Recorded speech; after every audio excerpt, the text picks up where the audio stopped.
हर एक मॉड्यूल के बीच में हमें 25 mm का गैप देना है। उसके बाद जहाँ जहाँ हमारे कुछ शैडो ऑब्जेक्ट्स है, जहाँ जहाँ हमें कुछ शैडो पड़ रही है, वहाँ से हमें मॉड्यूल डिलीट कर देना है। तो इस तरह से हमने एक मॉड्यूल लेआउट बना लिया। एक DC capacity full DC capacity निकाल ली कि हमारे इस रूफ पे कितनी हमारी डीसी कैपेसिटी आ जाएगी मॉड्यूल प्लेस करने के बाद। उसके बाद हमने हमारा जो नेक्स्ट लेआउट होता है वो डीसी स्टिकिंग लेआउट होती है। तो स्टिकिंग करना हमने पिछली क्लास में सीखा था कि हमें टेम्परेचर फैक्टर के अकॉर्डिंग हमें स्टिकिंग कैसे करते हैं। जितना हमारा इन्वर्टर का एमपीपीटी वोल्टेज रेंज होता है, उतना उसके अकॉर्डिंग हमें हर एक मॉडल का वो वीओसी देख के उसके अकॉर्डिंग हमारे को स्टिंग वोल्टेज जितना हमारा इन्वर्टर का एमपीपीटी वोल्टेज रेंज है और जितना हमारा एक मॉडल का वीओसी है उसके अकॉर्डिंग हमारा टेम्परेचर फैक्टर क्या है, कितने से कितने मिनिमम हम कितने मॉडल आप सीरीज में कनेक्टेड कर सकते हैं और मैक्सिमम कितने कर सकते हैं, और कितने हमारे एमपीपीटी सारे फैक्टर होते हैं। उसके अकॉर्डिंग हमने स्टिंग डीसी स्टिंगिंग कर ली थी कि डीसी स्टिंगिंग में हमारे जैसे कि 16 मॉडल एक साथ कनेक्टेड हो रहे हैं, 15 मॉडल एक साथ कनेक्टेड हो रहे हैं, 12 मॉडल एक साथ कनेक्टेड हो रहे हैं। जैसे कि हमारा इन्वर्टर का जो वोल्टेज रेंज है वो 400 से लेके 1000 के बीच में है। और एक हमारे मॉडल का जो पीओसी है वो 50 है। तो अब हमारे को सीरीज में कितने मॉडल कनेक्ट करने पड़ेंगे, तो वो सब हमने पिछली क्लास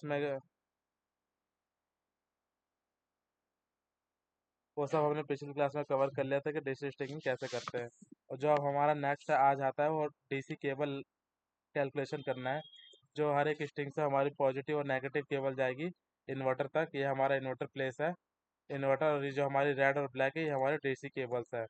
डीसी केबल्स है जो कि हमारे एक स्ट्रिंग से हर एक स्ट्रिंग से हमारी एक पॉजिटिव और एक नेगेटिव केबल आउटपुट में जाएगी जो कि हमारे इन्वर्टर से कनेक्टेड रहती है। तो ये हमारे को इसकी लेंथ कितनी है और इसमें इस केबल्स के थ्रू कितना एम्पियर करंट फ्लो करेगा, ये सारे फैक्टर्स होते हैं जो कि किसी की केबल साइजिंग के इफेक्ट करते हैं।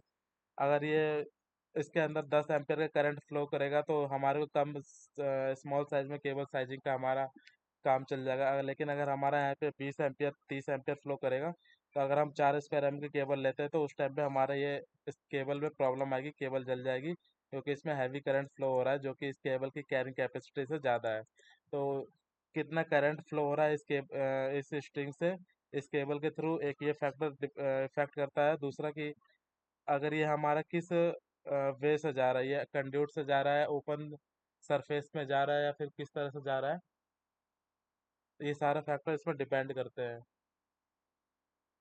क्या कह रही हो? क्यों? एक मिनट रुकना, क्या हो गया?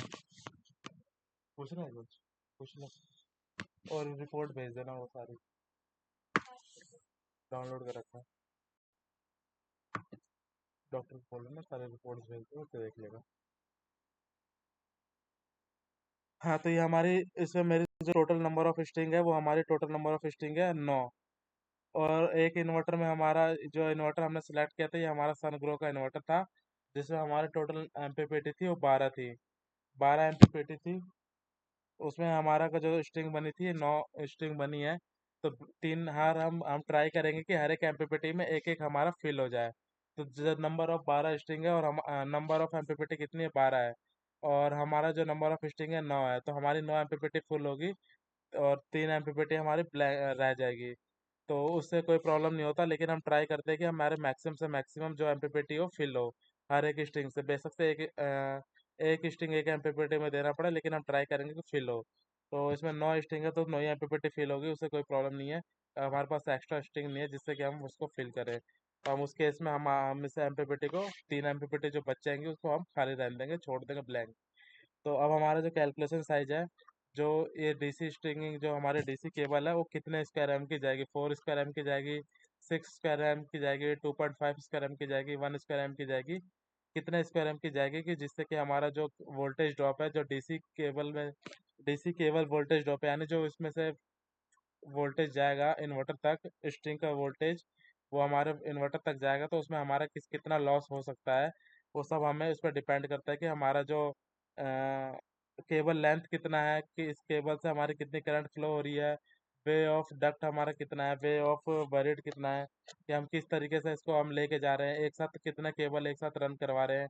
जैसे कि एक साथ हमारा एक कंड्यूट में केबल ट्रे देखी होगी, केबल ट्रे में हम एक साथ 4 से 5 केबल ट्रे लेके जाएंगे तो क्या इफेक्ट आता है, अगर उसी केबल ट्रे में हम 10 केबल लेके जाएंगे एक साथ तो क्या इफेक्ट आता है। तो ये सारा हमारा उसी में गिवन होता है केबल के डाटा शीट में। तो ये हमें सारे फैक्टर कहाँ से मिलेंगे, डीसी केबल की डाटा शीट डाउनलोड करनी पड़ेगी। तो मैं डीसी केबल की डाटा सेट डाउनलोड कर लेता हूँ।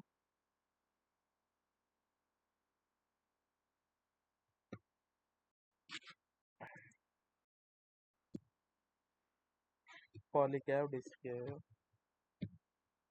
पॉलीकैब।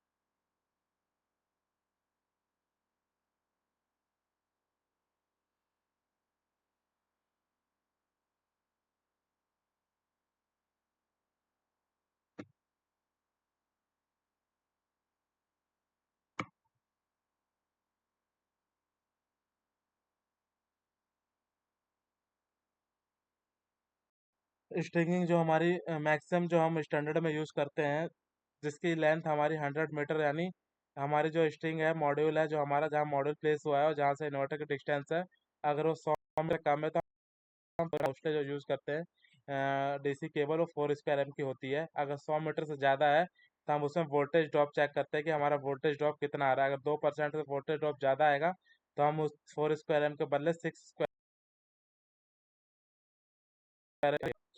तो ये हम चेक करते हैं। तो मैं एक जो वीडियो भेजा था वो प्ले करता हूँ, जिसमें हमारे को क्लियरिटी आ जाएगा सब पूरा कि हमें क्या क्या कैसे कैसे करना होता है और एक करना है।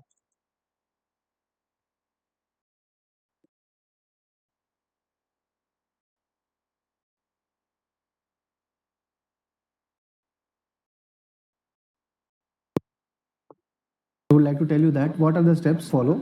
So first we need to calculate the maximum current of our particular voice आ रही है system. ना सबको So we'll come clear? to know that what will be the maximum current which will be flowing through our cable. Next is आ रही आ रही हाँ, तो ये हमारे डीसी केबल साइजिंग का फॉर्मूला है, स्टेप बाय स्टेप हमें कौन कौन से फैक्टर लेने होते हैं। तो ये पहले वीडियो रन कर लेते हैं, फिर हम इसको रोक रोक के एक एक चीज़ समझ के वो you need to चलेंगे। calculate the cable correction factor. What happens? The cable manufacturer mentions the size of the cable as well as the current carrying capacity of the cable at a particular temperature on the cable data sheet. But there are factors which derate or reduce this current carrying capacity of the cable. So that is because of the temperature, or otherwise it is because of the grouping factor. When you lay many cables like beside each other, then it affects the current carrying capacity of the cable. So that is also one factor. Then again, how you lay the cable and where you lay the cable, in air, in ground, or in the duct. Next is we have to calculate the cable voltage drop. Basically, after first step and second step, you will choose a conductor or a cable.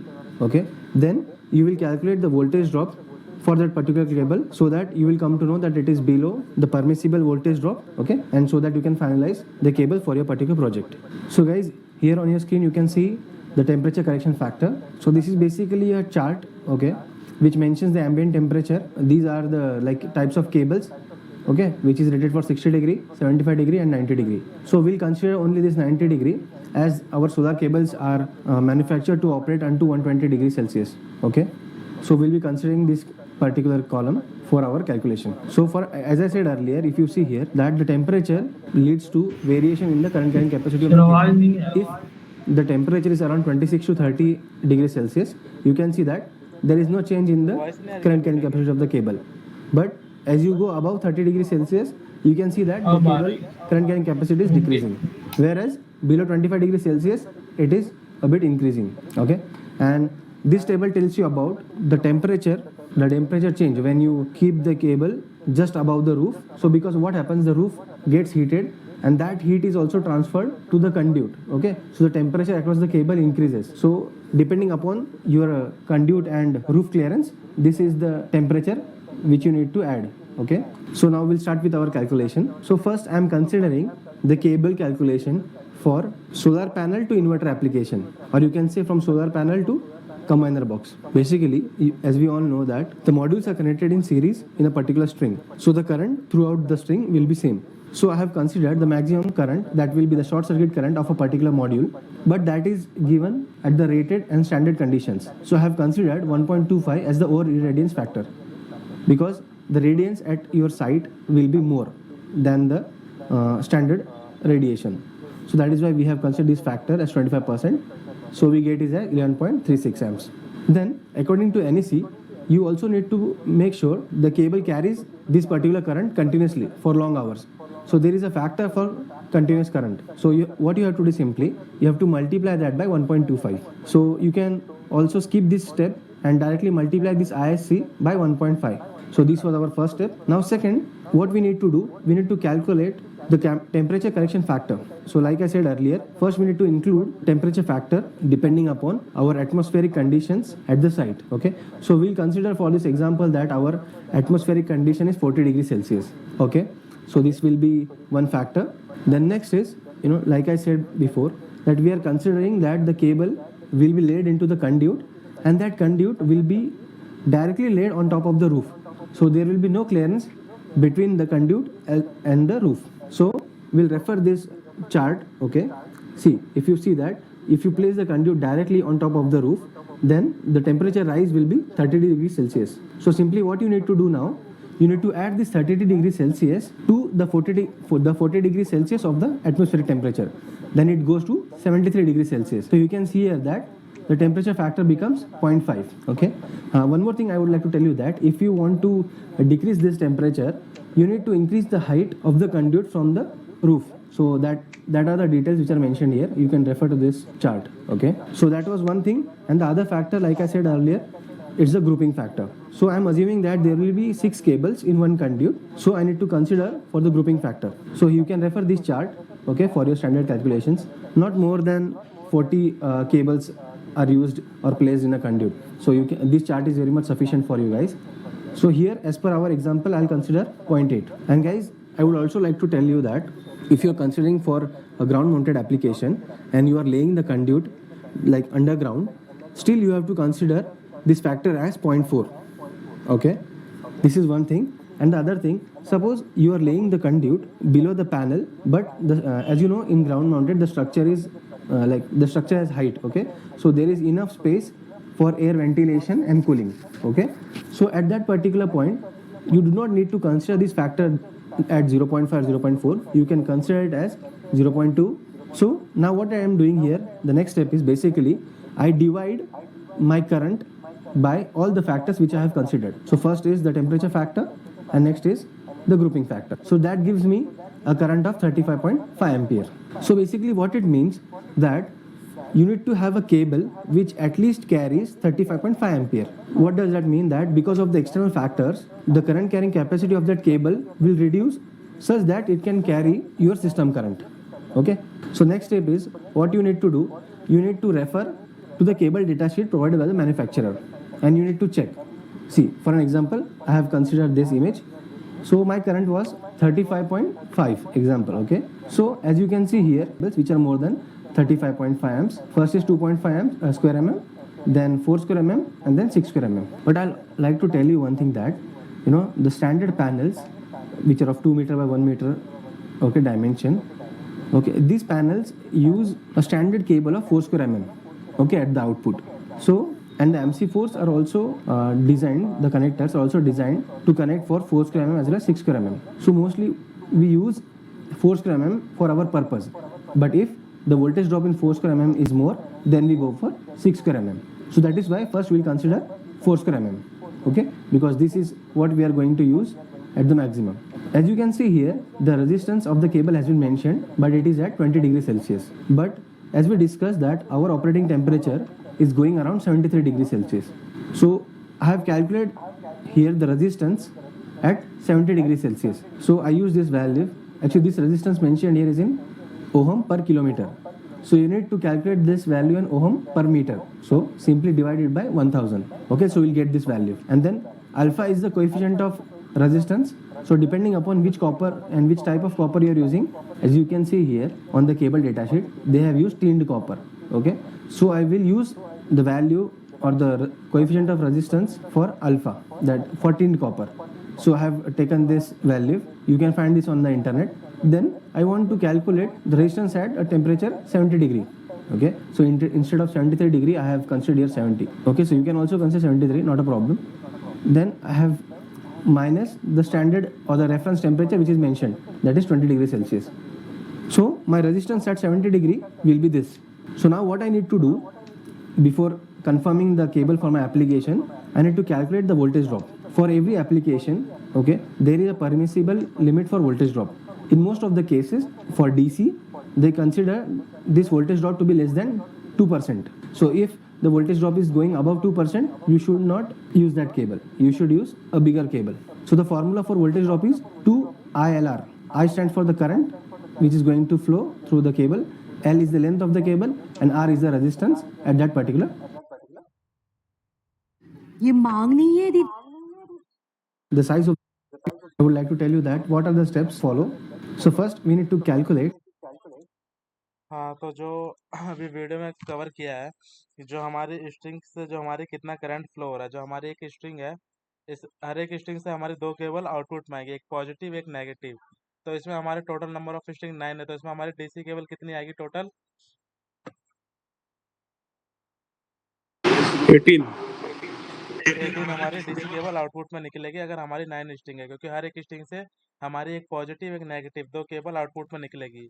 तो यहाँ पे हमारे total number of string हमारी 9 है, जो कि हमारा inverter number 1 में हमारा जाएगा आउटपुट, इसका स्ट्रिंग का आउटपुट इन्वर्टर नंबर 1 में जाके इंजेक्ट हो जाएगा, टर्मिनेट हो जाएगा। तो हमारी जो total number of string cables निकलेंगी 18 निकलेंगी। तो जो हमारे एक स्ट्रिंग से हमारा कितना करंट फ्लो हो रहा है, वो हमारे हर एक स्ट्रिंग से हमारा जो एक मॉड्यूल का हमारा अगर 10 एम्पेयर करंट है, तो अगर हम 16 मॉड्यूल आपस में सीरीज में कनेक्टेड करते हैं, तो हमारा स्ट्रिंग से जो आउटपुट करंट निकलेगा वो कितना निकलेगा? 10 एम्पियर। 10 एम्पेयर निकलेगा। और वोल्टेज कितनी हो जाएगी? अगर एक एक हमारा मॉड्यूल का 50 450 VOC है, तो वोल्टेज कितनी हो जाएगी? 450 वोल्ट्स नियर अराउंड। ये 50 मल्टीप्लाई बाय 16 मॉड्यूल आपस में कनेक्टेड है, तो इसको आप आपस में मल्टीप्लाई करोगे तो 800 हमारा जो वोल्ट्स। 800 वोल्ट हमारा आउटपुट पर निकलेगा। और करंट जो रहेगा वो हमारा सेम रहेगा, वो हमारा रहेगा 10 एम्पेयर ही करंट हमारा सेम रहेगा, क्योंकि हमारा जो सीरीज में होता है वो करंट हमारा सेम रहता है, वोल्टेज हमारा मल्टीप्लाई होता है, ऐड होता जाता है। तो जो यहाँ एक स्ट्रिंग से जो हमारी आउटपुट निकलेगी, वो करंट हमारा 10 एम्पेयर ही निकलेगा, और जो वोल्टेज निकलेगा वो हमारा 800 वोल्ट निकलेगा। तो इस फॉर्मूला में यही दे रखा है इस वीडियो में जो मैंने अभी प्रेजेंट किया, कि जो हमें सबसे पहले केबल साइजिंग के लिए करना होता है, जो फैक्टर अफेक्ट करता है वो हमारा करता है कि हमारा टेम्परेचर कितना है उस साइड का, जो वहाँ का एम्बियंट टेम्परेचर होता है, जो एटमॉस्फेरिक टेम्परेचर होता है। जैसे आज का हमारा जो टेम्परेचर है 30 डिग्री है, 35 डिग्री है, 40 डिग्री है, वो वहाँ का टेम्परेचर इफेक्ट करता है। तो वहाँ का हमारा टेम्परेचर पता होना चाहिए कि वहाँ का हमारा एम्बियंट टेम्परेचर कितना है, मैक्सिमम कितना है, 40 है, 50 है, 60 है, कितना मैक्सिमम उस साइड का जाता है। तो हमें जैसे कि मैं लेके चलता हूँ, मेरा जो एम्बियंट टेम्परेचर है अभी मेरे साइट का, वो मेरा 40 डिग्री सेल्सियस है। 40 डिग्री सेल्सियस है, तो यानी 40 डिग्री एम्बियंट हो जाएगा। और इसमें दूसरा जो फैक्टर है वो ये है कि ग्रुपिंग फैक्टर कितना है, कि हमारे जो नंबर ऑफ केबल्स है, डीसी केबल्स है, वो हमारी एक साथ कितनी केबल्स एक केबल ट्रे में कितनी जाएगी। क्योंकि जो भी हमारी केबल ट्रे है, इसको तो या तो हम कंड्यूट में लेके जाएंगे, कंड्यूट यानी एक पीवीसी पाइप आती है, पीवीसी पाइप के अंदर से हमारा एक केबल ट्रे जाती है, या तो फिर इसके लिए केबल ट्रे बना लेना होता है। अगर कंड्यूट में जा रही है, केबल ट्रे में जा रही है, तो हमारा उसमें ग्रुपिंग फैक्टर कितना है, कि हमारी एक साथ कितनी केबल जाएंगी एक साथ एक केबल ट्रे में या एक कंड्यूट में। तो ये जो मेरे नंबर ऑफ केबल्स है, 9 इस साइड से 9 इस साइड से, यानी 18 टोटल हमारी केबल्स है। तो 9 हमारी इस साइड से आएगी एक कंड्यूट में, 9 हमारी इस साइड से आएगी।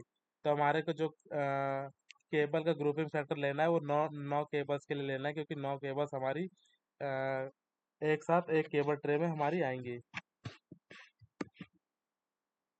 हाँ, तो इसमें हमारा पहला क्लियर हो गया कि हमें अकॉर्डिंग टू टेम्परेचर, यानी हमारा जो डीरेटिंग फैक्टर होता है, कि हमारा जो मॉड्यूल है, अगर हमारा टेम्परेचर 50 डिग्री जाएगा तो कितना करंट उसमें डिग्रेड हो जाएगा, कितना हमारा लॉस में चला जाएगा। तो डीरेटिंग फैक्टर हमें पहले कैलकुलेट करना होता है।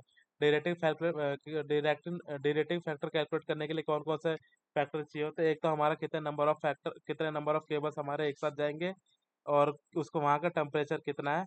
तो ये सब चीज़ें हमारे को ज़रूरत होती है, 2 फैक्टर जो हमारे को ज़रूरत होते हैं किसी भी केबल का डेरिवेटिव फैक्टर पता करने के लिए the DC cable maximum current calculation of में। our particular system. So we'll come to know that what will be the maximum current which will be flowing through our cable. Next is you need to calculate the cable correction factor. What happens? The cable manufacturer mentions the size of the cable as well as the current carrying capacity of the cable at a particular temperature on the cable data sheet. But there are factors which like beside the cable you can find which is rated for 60 degree, 75 temperature. जैसे कि हमारा ambient temperature है वहाँ का maximum कितना temperature गया 21 से अगर 25 के बीच में है तो जो हमारा डेरिवेटिव फैक्टर होगा 1.04 होगा, क्योंकि 90 डिग्री पे हम लेके चलते हैं। जो हमारी कैलकुलेशन होती है 90 डिग्री पे हमारा 90 डिग्री सेल्सियस पे हमारा कैलकुलेशन करते हैं कि जो हमारा केबल का रेजिस्टेंस है वो 90 डिग्री पे कितना हमारा डेरिवेटिव फैक्टर करेगा। तो 60-75 हम कैलकुलेट नहीं करते, हमेशा जो फैक्टर लेना होता है हमें 90 डिग्री पे लेना होता है। 90 डिग्री पे हमें उस पर जो भी वैल्यू दे रखी होती है वो हम देखना होता है। तो जैसे हमारा टेम्परेचर अगर 21 से 25 के बीच में है डिग्री सेल्सियस में, तो हमारा जो डेरिवेटिव फैक्टर रहेगा केबल का 1.04 रहेगा टेम्परेचर वाले केस में। हमें बेसिकली 2 फैक्टर लेना होते हैं, 2 केस लेना होता है। एक तो टेम्परेचर वाला कि हमारा टेम्परेचर कितना है साइड का, और दूसरा हमारा ग्रुपिंग कि हमारा कितने नंबर ऑफ केबल एक साथ हमारी जाएंगे केबल ट्रे में। ये 2 फैक्टर लेने होते हैं हमारे को जब हम DC cable voltage drop calculation करेंगे। तो 2 फैक्टर्स हमें पता चल गए कि एक हमारा टेम्परेचर का होता है, टेम्परेचर कितना है, और दूसरा हमारा नंबर ऑफ ग्रुप हमारे के नंबर ऑफ रन्स कितने जा रहे हैं एक केबल ट्रे में, हमारी कितनी केबल्स जा रही है डीसी केबल्स। तो हम पहले टेम्परेचर का डेरिवेटिव फैक्टर देख लेते हैं। अगर हमारा टेम्परेचर 21 से 25 के बीच में है तो हमारा जो डेरिवेटिव फैक्टर होगा 1.04 रहेगा। अगर हमारा 26 से 30 के बीच में है तो हमारा रहेगा 1। वैसे ही हमारा सारा दे रखा है, हमने लिया था कि हमारा जो टेम्परेचर है 40 डिग्री सेल्सियस है, तो जो हमारा डेरिवेटिव फैक्टर रहेगा वो 36 से 40 के बीच में कितना है 0.091। 0.091 हमारे को वैल्यू लेनी है जब हम उसका केबल कैलकुलेशन करेंगे। और उसका हमारा दूसरा आता है कि हमारे नंबर ऑफ केबल्स कितनी जा रही है एक साथ कितनी These are जाएंगी। the like types of cables 120 degrees Celsius. Okay, so we'll be considering this particular column, but this okay will be same. So I have considered the maximum current. ये हमारे दूसरी जो हमारा है ग्रुपिंग फैक्टर जो हमें value लेनी है वो ये लेनी है कि 4 से 6 केबल अगर हमारी एक साथ रन करेगी तो जो उसका डेरिवेटिव फैक्टर रहेगा 80% रहेगा, यानी 0.8। 80% यानी परसेंट को हटाएंगे तो डिवाइड बाय 100 करेंगे तो जो इसकी वैल्यू आएगी 0.8 आएगी। अगर 7 से 9 केबल हमारी एक साथ एक केबल ट्रे में जाएगी तो उसका जो डेरिवेटिव फैक्टर आएगा वो 0.70 आएगा, यानी 70%। यानी 70 को डिवाइड करेंगे 100 से हमारा 0.70 आएगा। अगर हमारी केबल ट्रे में सिंगल केबल ट्रे में 10 से 20 के डीसी केबल जा रही है तो हमारा जो 0.5 आएगा हमारा डेरिवेटिव फैक्टर आएगा जो ग्रुपिंग फैक्टर का। और अगर हमारी 21 से 30 जा रही है तो 0.45, और अगर हमारी 40 से ज़्यादा जा रही है तो हमारा जो डेरिवेटिव फैक्टर आएगा 0.35 आएगा। तो ये हमें बेसिकली जो मिलता है ये हमारे डीसी केबल के जो डाटा शीट है, हम किसी भी मैन्युफैक्चर के डाउनलोड करेंगे तो इसमें सब हमारा डाटा गिवन रहता है कि हमारा ग्रुपिंग फैक्टर कितना है, कितना डेरिवेटिव फैक्टर है, और हमारे टेम्परेचर में अगर बढ़ेगा घटेगा कितना हमारा टेम्परेचर है तो हमारा कितना करंट लॉस में जाएगा। वो सारे हमारे डेरिवेटिव फैक्टर किसी भी मैन्युफैक्चरिंग का जब डीसी केबल का डाउनलोड करोगे तो उसमें सारे गिवन रहता है। That will be the short. तो अब हमें क्या करना है, एक्सेल में ओपन करता हूँ। EXC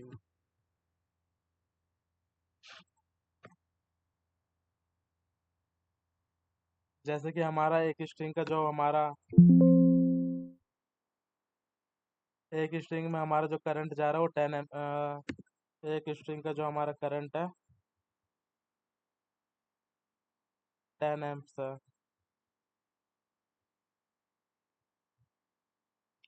हमारा जो एक स्ट्रिंग का हम लेके चलते हैं कि हमारा एक स्ट्रिंग का जो करंट है वो 10 एम्प्स है, यानी 10 एम्पेयर करंट हमारे एक स्ट्रिंग के जो आउटपुट वोल्टेज है निकल रहा है वो 10 एम्पेयर निकल रहा है।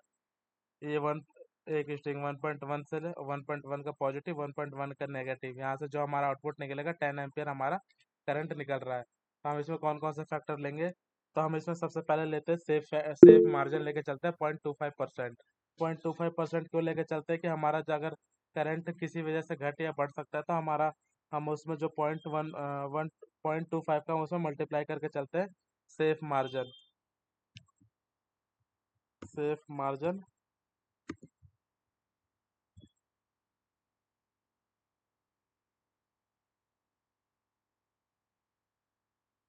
0.25। तो हमारा जो टोटल नेट करंट जो जाएगा एक स्ट्रिंग से हमारा कितना जाएगा, नेट करंट फ्लो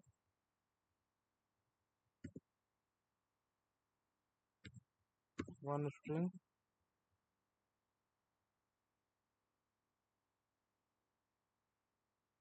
हो जाएगा हमारा इक्वल टू 10 मल्टीप्लाई बाय 0.25।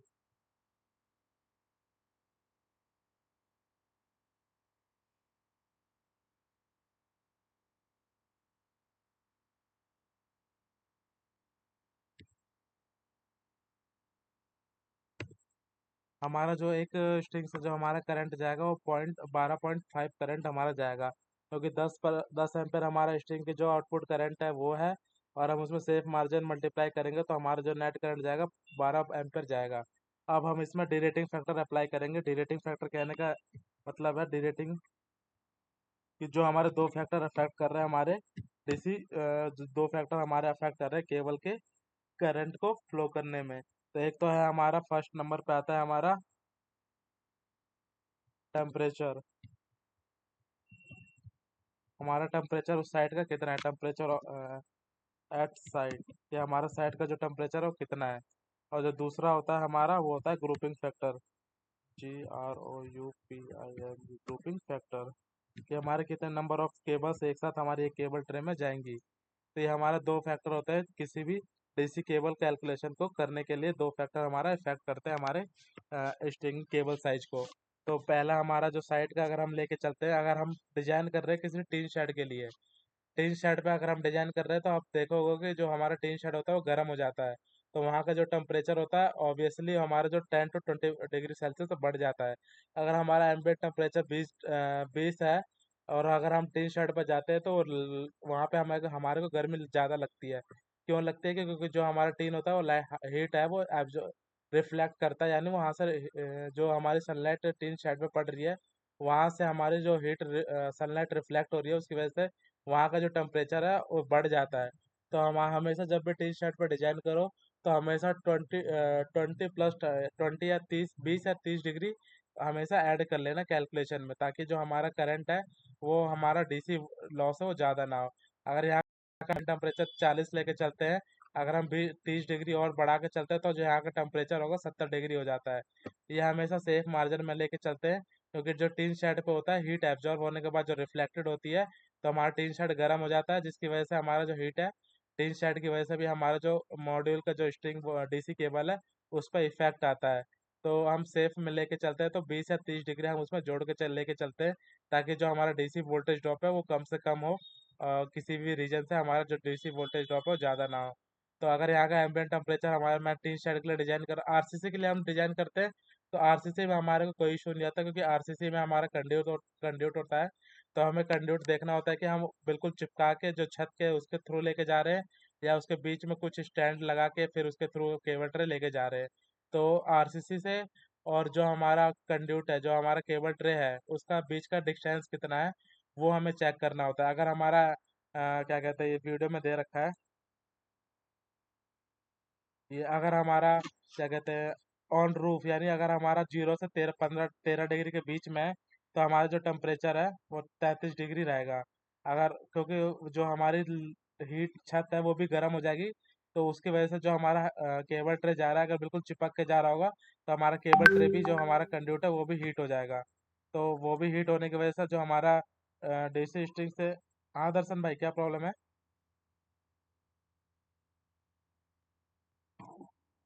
नहीं कुछ नहीं, गलती से हो गया।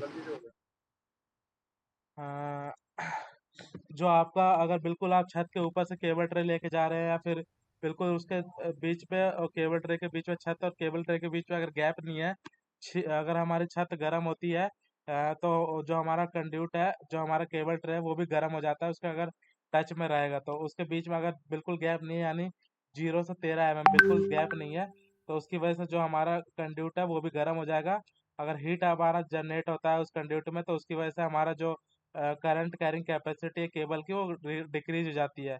हीट जनरेट होने की वजह से जो हमारा डीसी केबल लॉस है वो बढ़ जाता है, क्योंकि जो हीट है वो एक रेजिस्टेंस की तरह काम करेगा, करंट फ्लो होने नहीं देगा। क्योंकि हीट अगर हमारा ज़्यादा जनरेट हो रहा है, तो हमारा जो करंट फ्लो है वो हमारा रेजिस्टेंस की तरह वर्क कर रहा है हीट।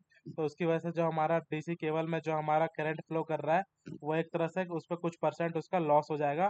उसके लिए अगर ये लॉस हम नहीं चाहते, ये लॉस, तो उसके बीच में हमारे को जो गैप देना होता है वो कम से कम आधा मीटर का लेके चलते हैं। कि अगर हम छत के ऊपर से हमारा कम से कम 200-300 हमारा छत से और केबल ट्रे के बीच में गैप हो, तो उसकी वजह से जो हमारा फैक्टर होता है वो इफेक्ट करता है। तो अगर हमारा बिल्कुल चिपक गया है, तो हमारा जो टेम्परेचर बढ़ेगा 33 डिग्री बढ़ जाएगा। अगर हमारा एम्बियंट टेम्परेचर, अगर वहाँ का जो एटमॉस्फेरिक टेम्परेचर, एम्बियंट और एटमॉस्फेरिक दोनों सेम टेम्परेचर होता है, कि जो हमारा बाहर का भी इस टाइम का टेम्परेचर वो एम्बियंट टेम्परेचर है। अगर 25 डिग्री 50 डिग्री जो इस टाइम का टेम्परेचर चल रहा है शाम के टाइम में, जो भी है वो हमारा एम्बियंट टेम्परेचर होता है। लेकिन जो हीट दिन के टाइम में हीट एब्जॉर्ब होती है छत, उसकी वजह से जो हमारा टेम्परेचर बढ़ जाता है। अगर 0 से 13 का गैप है, यानी बिल्कुल गैप नहीं है, कंडक्ट हमारे छत के ऊपर ही लगाते हुए जा रहे हैं, छत के साथ सहारे लेके जा रहे हैं, तो हमारा बिल्कुल स्पेस नहीं है। तो उसके बीच में जो हमारा टेम्परेचर बढ़ जाएगा वो 33 डिग्री टेम्परेचर हमारा बढ़ जाएगा। अगर छत और कंड्यूट के बीच में, यानी छत और केबल ट्रे के बीच में लगभग 200 का गैप है, तो जो उससे उसके उसकी वजह से जो हमारा टेम्परेचर बढ़ेगा कंड्यूट का, 22 डिग्री बढ़ेगा। तो वही हमारे सारा एक केबल के डाटा सेट में हमारे को गिवन होता है। एक केबल का, कोई भी डीसी केबल का डाटा सेट डाउनलोड करना, तो उसमें ये सारे फैक्टर गिवन होते हैं। तो हमें केबल, कोई भी डीसी केबल चाहे एसी केबल कैलकुलेशन करना होता है, तो हमें उसकी पहले डाटा शीट डाउनलोड करनी होती है। उसके डाटा शीट में हमें क्या क्या गिवन है, कौन कौन सा डिरेटिंग फैक्टर गिवन है, और क्या क्या हमारा टेम्परेचर का इफेक्ट है, वो सब हमारा उसमें डाटा शीट में गिवन होता है, सारी इन्फॉर्मेशन। ये हमारा जो छत आरसीसी रूफ है उसकी वजह से होता है। अगर वही सेम हम कंडीशन टीन शेड की लेके चले, टीन शेड पर डिजाइन कर रहे हैं, तो हम टीन शेड पर अगर डिजाइन करेंगे, तो टीन शेड पे जो हमारी हीट एब्जॉर्ब होती है वो रिफ्लेक्टेड करेगी शाम के टाइम में, रिफ्लेक्ट करेगी, जो हीट है वो बाहर निकलेगी। तो उसकी वजह से जो हमारा टेम्परेचर बढ़ेगा, वो हमारा टीन शेड का टेम्परेचर 30 डिग्री हमारा बढ़ जाता है। अगर हमारा एम्बिएंट का टेम्परेचर 40 है, और हमारा टीन शेड के लिए हम डीसी केबल कैलकुलेशन निकाल रहे हैं, तो 40 + 30 कर देंगे, यानी 70 डिग्री के ऊपर हम कैलकुलेट करेंगे। सेम ऐसे ही हमारा आरसीसी में है, कि अगर हमारा आरसीसी बाहर का टेम्परेचर, हमारा एम्बिएंट टेम्परेचर अगर 20 डिग्री है, और हमने बिल्कुल गैप दे रखा, तो उसमें हम 33 डिग्री और ऐड कर देंगे। 20 और 33, 53 डिग्री, यानी 50 डिग्री, 53 डिग्री के ऊपर हम कैलकुलेट करेंगे। 53 डिग्री के ऊपर हमारा डिरेक्टिव फैक्टर क्या है, 51 से 55 के बीच में 76 आ रहा है, यानी 0.76। ये डिरेटिंग फैक्टर लेंगे। सेम मैंने कहा था, अगर हम टी शर्ट पर डिजाइन कर रहे हैं, तो टी शर्ट पर डिजाइन कर रहे हैं, तो हमारा टी शर्ट का एम्बिएंट टेम्परेचर 40 है, और टीन शेड की वजह से जो हमारी हीट एब्जॉर्ब हुई है वो रिफ्लेक्ट होगी हमारे कंडेंट के ऊपर, हमारी केबल के ऊपर जो इफेक्ट आएगा उसका हीट का, वो हमारा 30 डिग्री बढ़ जाता है। तो 40 + 30 हम उसको ऐड करके हमारा 70 हो जाएगा वो भी। तो हमारा 70 डिग्री सेल्सियस पे हमारा जो डिरेटिंग फैक्टर है वो हमारा 0.58 है। तो ये हमारे को जो भी हमारा क्या कहते हैं एम्बिएंट टेम्परेचर है, उसकी वजह से हमारा कंड्यूट है, और जो हमारा रूफ है जिसके ऊपर हमारा हीट एब्जॉर्ब हो रहा है, यानी टीन शेड का हम बात करते हैं, तो हमारा जो हीट एब्जॉर्ब हो रहा है टीन शेड के ऊपर हो रहा है। अगर आरसीसी की बात करते हैं, तो आरसीसी पे जो हमारा टीन शेड है, वो जो हमारा हीट एब्जॉर्ब हो रहा है वो हमारा रूफ है, हमारी छत है। अगर ग्राउंड माउंटेड की बात करें, तो ग्राउंड माउंटेड की अगर हमारा जो केबल है और ग्राउंड माउंटेड के बीच में, हमारा ग्राउंड के बीच में कितना डिस्टेंस है, उसकी वजह से हम ये सारा फैक्टर लेके चलते हैं कि हमारा कितना टेम्परेचर बढ़ेगा घटेगा। अगर हमारा 300 से 900 के बीच का हमारा है, तो हमारा जो टेम्परेचर बढ़ेगा वो 14 डिग्री बढ़ेगा। यानी हमारा एम्बिएंट टेम्परेचर अगर 20 डिग्री है, तो हम उसमें अगर 1 मीटर से नीचे हम लेके जा रहे हैं कंड्यूट को, तो हमारा उसमें 14 ऐड हो जाएगा। यहाँ तक क्लियर है?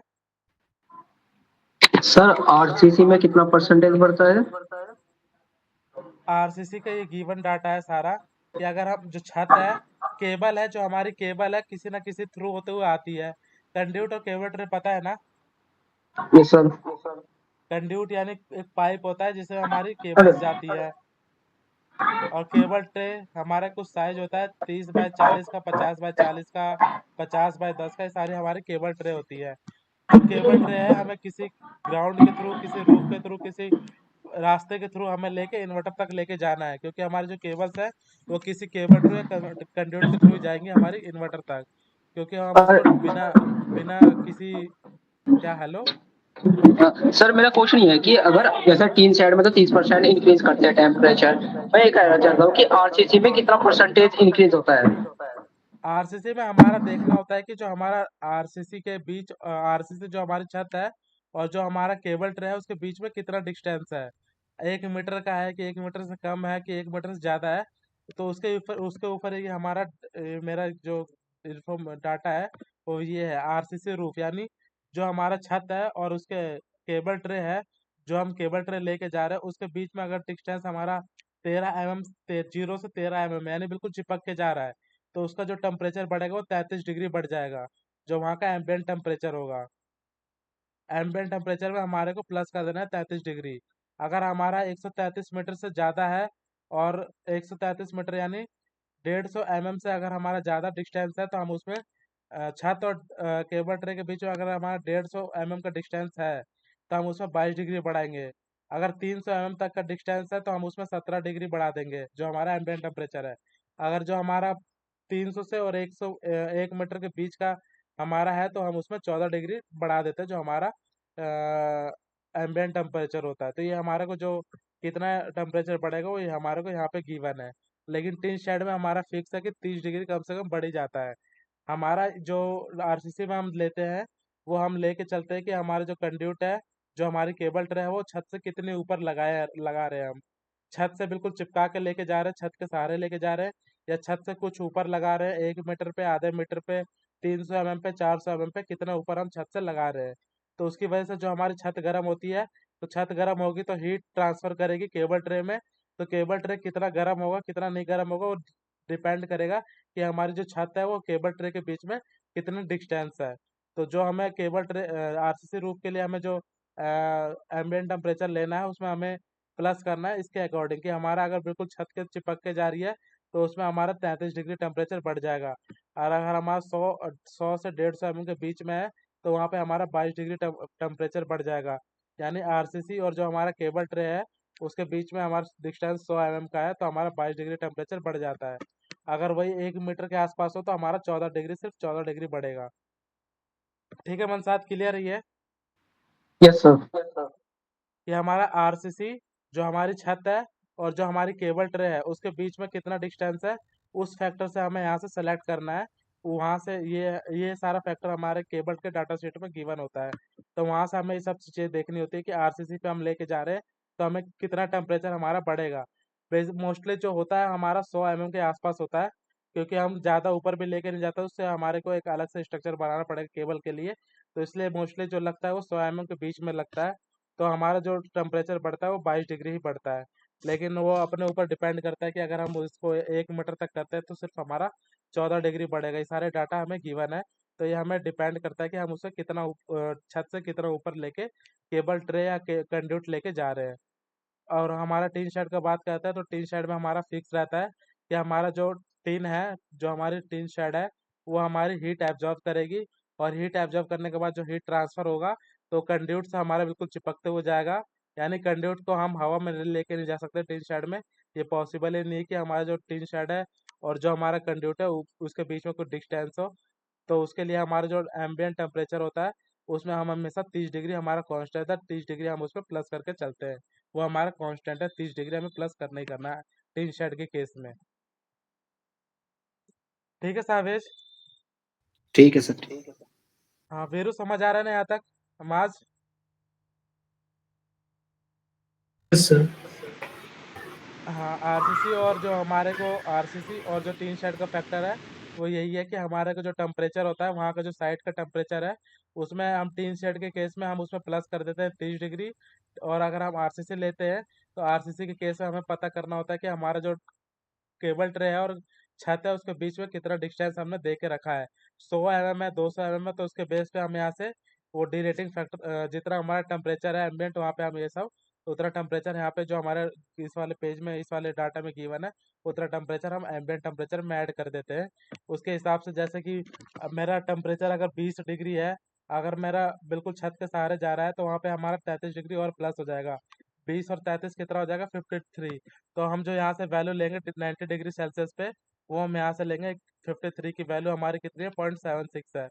सेम केस में अगर मैं लेके चलता हूँ कि अब हमने राजस्थान में लगाया और वहाँ का जो एम्बिएंट टेम्परेचर है आरसीसी रूफ का, वो है हमारा 40 डिग्री, और मैं 100 mm के गैप पे लेके चलता हूँ, तो जो हमारा 90 डिग्री में जो हमारा फैक्टर आएगा वो कितना आएगा? 40 डिग्री वहाँ का एम्बिएंट टेम्परेचर है और 100 mm का डिस्टेंस है हमारा। तो जो वहाँ का मैं लेके चलता हूँ टेम्परेचर 62 कितना हो आएगा? गए ना सर? 62 आएगा टोटल मिला के। 62 आएगा, तो 62 पे हमारा कितना आ रहा है? 0.65 0.65। जैसे। 90 डिग्री पे हमें चेक करना है कि 90 डिग्री पे हमें कैलकुलेशन करना होता है कि जो हमारा ये 60 और 75 डिग्री का हमारा यूज नहीं है। जो हमारा केबल कैलकुलेशन करते हैं वो 90 डिग्री के अकॉर्डिंग करते हैं कि हमारा 90 डिग्री पे जब हमारा टेम्परेचर रेसिस्टेंट है वो कितना इफेक्टिव रेटिंग हो जाएगा हमारा। तो हमेशा 90 डिग्री सेल्सियस वाली वैल्यू लेना। और वही हम दूसरी कंडीशन लेके चलते हैं हिमाचल प्रदेश की, वहाँ का जो एम्बिएंट टेम्परेचर 5 है, और हम उसको टीन शेड पे डिजाइन कर रहे हैं, तो हमारा कितना रेटिंग फैक्टर होगा टेम्परेचर कोफिशिएंट पे? 0.96 96 कैसे? वही 5 और 30 35 हो गया। 35 के बीच में हमारा कितना आ रहा है? पॉइंट नाइन 96 सिक्स ये वाला हमारा फैक्टर आ गया। तो इसके अकॉर्डिंग हमें जो टेम्परेचर का इफेक्ट आता है वो हमें चेक कर लेना है। उसके बाद जो हमारा नेक्स्ट स्टेप होता है ग्रुपिंग फैक्टर, कि हमारे एक साथ कितने नंबर ऑफ केबल्स जा रही हैं, तो वो हमें कहाँ से मिलेगा? Temperature, वो हमारे the temperature cable change when data you sheet से keep मिलता the है। cable just above the roof. So because what happens, the roof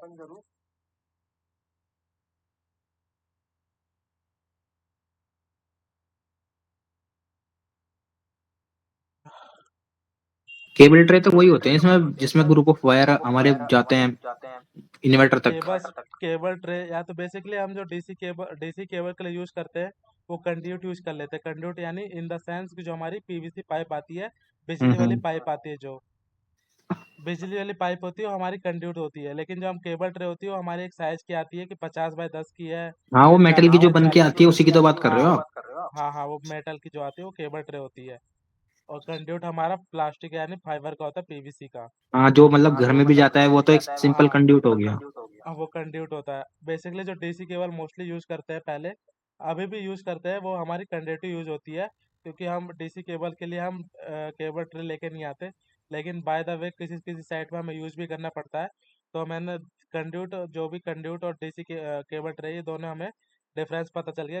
जो हमारा कंड्यूट होता है वो गोल पाइप होता है, और जो केबल ट्रे होती है हमारी मेटल की होती है। तो उसकी वजह से हमारा जो कितना जो हमारी केबल्स है उस पर कितना इफेक्ट आएगा, हीट ट्रांसफर होगा, तो वो सारे फैक्टर हमारे टेम्परेचर कोफिशिएंट में हमारे कवर हो जाते हैं। टेम्परेचर डी रेटिंग में अगर जो अगला स्टेप आता है वो हमारा आता है कि कितने नंबर ऑफ केबल्स हमारी एक साथ जा रही है। अगर हमारे 100 केबल एक साथ जा रही है, तो हर केबल, जब हमारा करंट फ्लो होता है तो ये पता होगा, जब करंट हमारा केबल्स किसी पाथ से फ्लो होता है तो आसपास हमारा एक मैग्नेटिक फील्ड जनरेट होता है। फ्लक्स जिसे कहते हैं फ्लक्स, ये शायद पढ़ा भी होगा हमने। जब किसी भी केबल से हमारा करंट पास होता है तो हमारा आसपास एक एडी करंट यानी फ्लक्स मैग्नेटिक फील्ड जनरेट होता है। किसी को याद ही है? यस यस सर होता वो है तो होता है। हाँ दर्शन भाई, ये बताओ। यस सर, मैग्नेटिक जब फील्ड। जब भी किसी सर्किट से, कभी भी किसी केबल से अगर हमारा करंट फ्लो हो रहा है तो आसपास में एक मैग्नेटिक फील्ड जनरेट हो जाता है। मैग्नेटिक फील्ड जनरेट होने की वजह से जो हमारा हीट है, आसपास का जो केबल का एरिया है वो हीट अप होने लगता है। तो अगर हम सारी केबल्स को आपस में एक साथ चिपका कर रखेंगे तो हीट जनरेट होगी, यानी उसमें ज़्यादा हीट जनरेट हो जाती है। तो ये ग्रुपिंग फैक्टर कहाँ से लिया गया है? इसी से लिया गया है कि हमारी जो केबल ट्रे है, अगर हम उसमें एक केबल ट्रे जाएगी तो हीट कम जनरेट, एक नंबर ऑफ रन्स हमारे केबल्स के अगर एक जाएंगी तो हमारा हीट कम जनरेट होगा।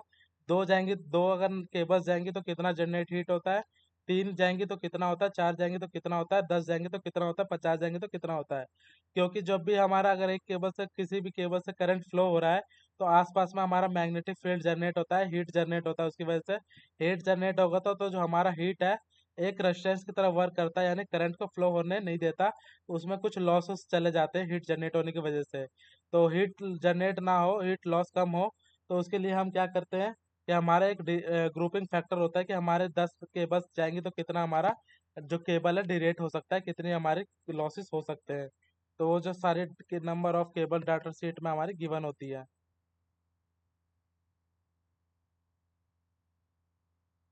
तो चल रहा था यार। तो जैसे मैंने ये डिजाइन किया, तो मैं अब एक केबल ट्रे की साइज की बात करता हूँ। तो एक केबल में मेरी एक केबल ट्रे में हमारी 9 केबल्स जाएंगी। तो मैं 9 केबल्स के हिसाब अकॉर्डिंग मैं यहाँ पे चेक करूंगा। 9 केबल्स हमारी अगर एक साथ जाएंगी तो हमारा टेम्परेचर इफेक्ट कितना आ रहा था। अगर मेरा टीन शेड है तो अगर मैं 40 डिग्री टेम्परेचर लेके चलता हूँ, तो अगर हमारा 30 डिग्री और ऐड कर देता हूँ टीन शेड की वजह से, तो हमारा 70 डिग्री पे हमारा कितना आ रहा है, 90.58। तो जो हमारा डी रेटिंग फैक्टर है टेम्परेचर की वजह से हमारा आ रहा है 0.58। उसके बाद हमारा दूसरा फैक्टर होता है ग्रुपिंग फैक्टर। ग्रुपिंग फैक्टर हमें चेक करना है कि हमारे 9 केबल्स जा रही है, तो हमारे कितना डी So रेटिंग we हमारा consider केबल्स only हो this रहा है। 90 degree, and this, as we all know that the module. ये हमारा ग्रुपिंग फैक्टर है कि हमारी 4 से 6 केबल अगर एक कंड्यूट, यानी 4 से 6 केबल हमारी एक कंड्यूट में या एक केबल ट्रे में जाएंगी, तो हमारा 80% हमारा हीट जनरेट होगा, यानी 80% हमारा डी रेटिंग हो जाएगा मॉड्यूल। मॉड्यूल में डी रेटिंग हो जाएगी हमारी केबल्स। करंट जो हमारे लॉस होगा 80% होगा।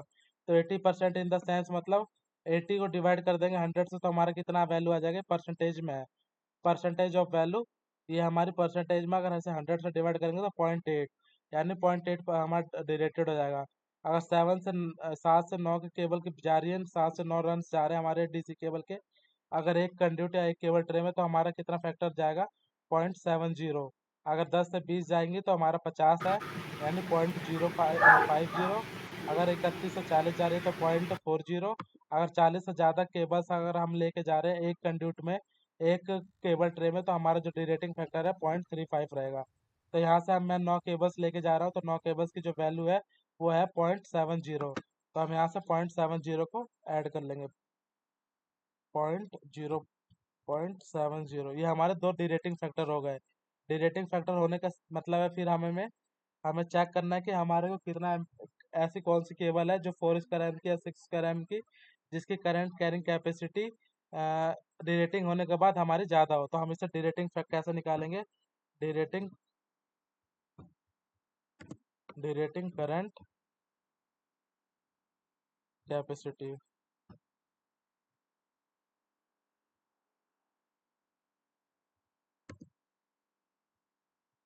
डिरेटिंग करंट फैक्टर कितना आ गया हमारा, equal to this multiply this, equal to 12.5 multiply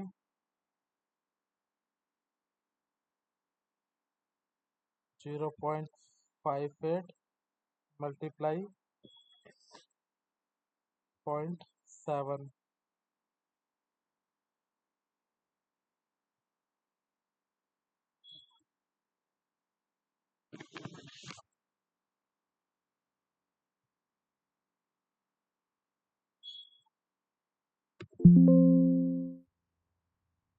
ये हमारा डिरेटिंग करंट आ गया, यानी जो हमारा डिरेटिंग करंट फैक्टर होगा 12.5 में हमारा 5 5 एम्पियर, जो 12.5 हमारा जो करंट है, उसमें से 5 इसकी वजह से जो हमारा टेम्परेचर और ग्रुपिंग फैक्टर की वजह से हमारा 5 एम्पियर करंट हमारा लॉस में चला जाएगा।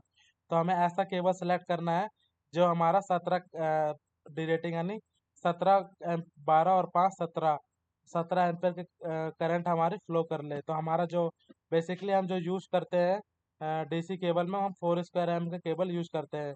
तो 4 स्क्वायर एम का जो करंट कैरिंग कैपेसिटी होता है डीसी केबल का, वो अप्रॉक्स 55 एम्पियर्स होता है।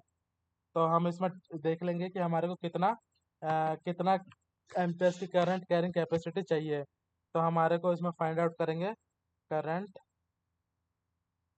ये हमारे यहाँ तक गिवन है कि हमारा 12.5 एम्पियर का जो हमारा करंट फ्लो होगा वो डीरेटिंग होने की वजह से, यानी टेम्परेचर की वजह से और ग्रुपिंग फैक्टर की वजह से हमारा जो लॉस होगा वो 5 एम्पियर हमारा करंट लॉस हो जाएगा। तो हमें मैक्सिमम साइज निकालना है कि हमारा जो केबल्स है वो मैक्सिमम कितनी कैपेसिटी का करंट हमें फ्लो करना चाहिए, उस केबल से हमारा जो करंट है कितना फ्लो होगा डीरेटिंग होने के बाद। तो जो हमारा करंट फ्लो होगा एक केबल से, वो हमारा होगा 12.5 multiply by divided by this equal to multiply divided by this multiply by this.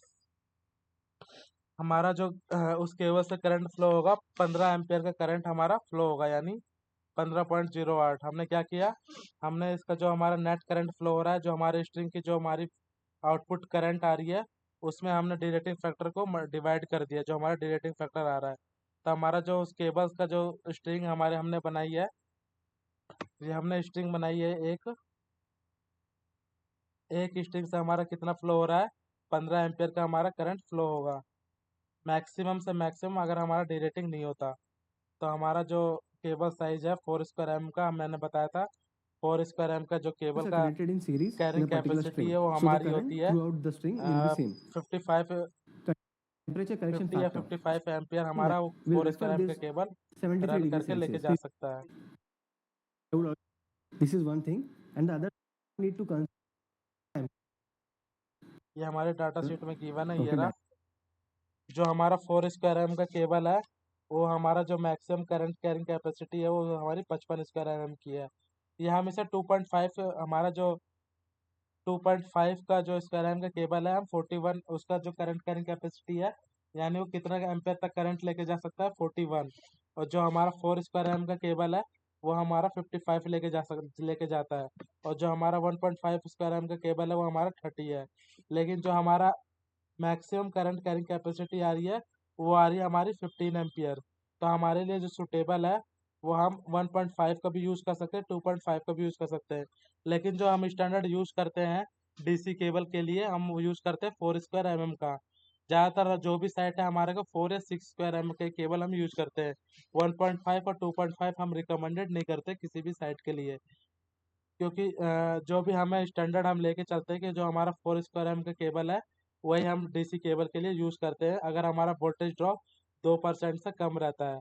अगर 2% से ज़्यादा रहेगा, यानी 2% के कहने का इन द सेंस है कि अगर हमारा डीसी लॉस ही ज़्यादा हो जाएगा तो हमारा जो एसी है वो हमें आउटपुट पे उतना नहीं मिलेगा, क्योंकि हमारा डीसी लॉस ही हमारा ज़्यादा हो गया। तो हम ट्राई करते हैं कि जो हमारा डीसी साइड में है कम से कम लॉस हो, तो कि ताकि हमारा जो एसी आउटपुट है, इन्वर्टर का जो आउटपुट है, वो हमारा मैक्सिमम हमारा मतलब ज़्यादा लॉस हमारा एसी ना हो।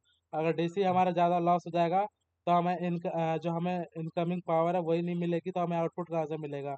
तो हम ट्राई करके चलते हैं कि जो हमारा डीसी के लॉस है वो हमारा 2% हो, 2% से हमारा ज़्यादा ना हो।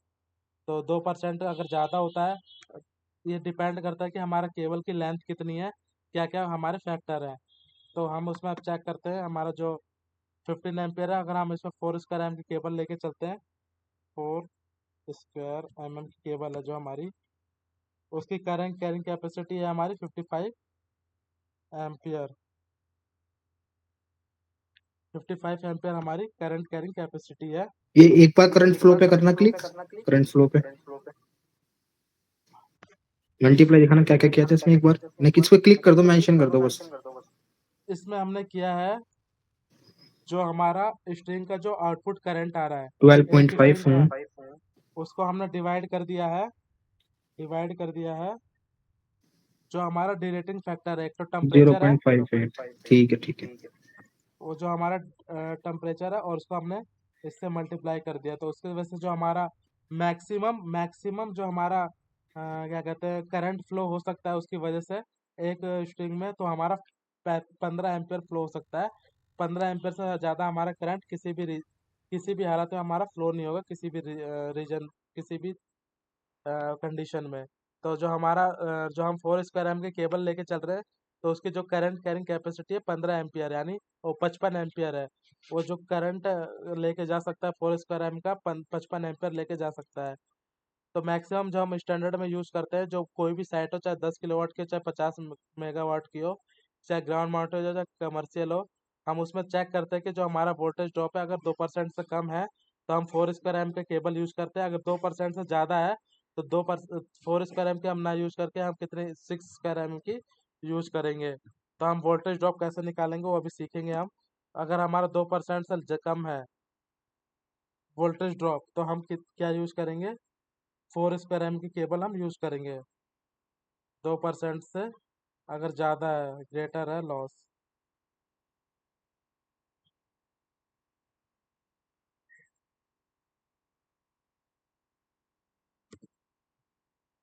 तो हम यूज़ करेंगे 6 स्क्वायर एम की केबल। अगर 2% से कम है तो हम यूज़ करेंगे 4 स्क्वायर एम की केबल।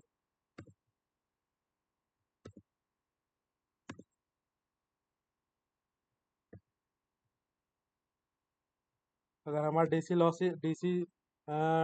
में साइड में हमारा ज़्यादा लॉस हो जाएगा तो हमारे को एसी आउटपुट मिलेगा नहीं जितना हमने डिजाइन किया है।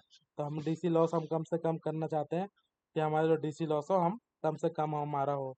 हम 2% लेके चलते हैं, 2% से ज़्यादा नहीं होना चाहिए। तो 2% से अगर हमारा जो अ, एक स्ट्रिंग का अगर हमारा 2% से ज़्यादा वोल्टेज ड्रॉप हो रहा है, अगर हमारा 800 किसी स्ट्रिंग से हमारा 800 वोल्टेज आउटपुट में आ रहा है तो उसका 2% यानी ड्रॉप हो गया, यानी 800 का 2% कितना होता है, 16, यानी 16 वोल्टेज हमारा, यानी लगभग लगभग 780 हमारा, यानी 20 वोल्ट हमारा ड्रॉप हो गया। 780 वोल्ट आ रहा है एक स्ट्रिंग से। तो हमारे अगर 10 स्ट्रिंग हुई तो कितना हो जाएगा हमारा, 200 वोल्ट हमारा ड्रॉप हो जाएगा। तो हम चाहते हैं कि हमारा जो डीसी वोल्टेज ड्रॉप हो हमारा कम से कम हो, ओवरऑल 2% से ज़्यादा ना हो। अगर हमारा 200 वोल्ट हमारा अगर 10 स्ट्रिंग है, अगर एक स्ट्रिंग से हमारा 20 वोल्टेज भी ड्रॉप हो रहा है तो 10 स्ट्रिंग से हमारा 200 वोल्टेज ड्रॉप हो गया। अगर हमारा 200 वोल्टेज डीसी साइड में ड्रॉप हो गया तो बाकी के जो आगे के लॉस होते हैं एसी लॉस, उसमें और कम हो जाएगा। तो जिसकी वजह से जो हमारा एसी है, हमारा उतना एसी नहीं आ पाएगा जितना हमने डिजाइन किया है। तो इसलिए हम जब भी डिजाइन करेंगे तो डीसी साइड में हमारा 2% से ज़्यादा लॉस नहीं होना चाहिए। 2% हम लेके चलते हैं कि जो भी हमारा लॉस हो 2% से कम ही हो।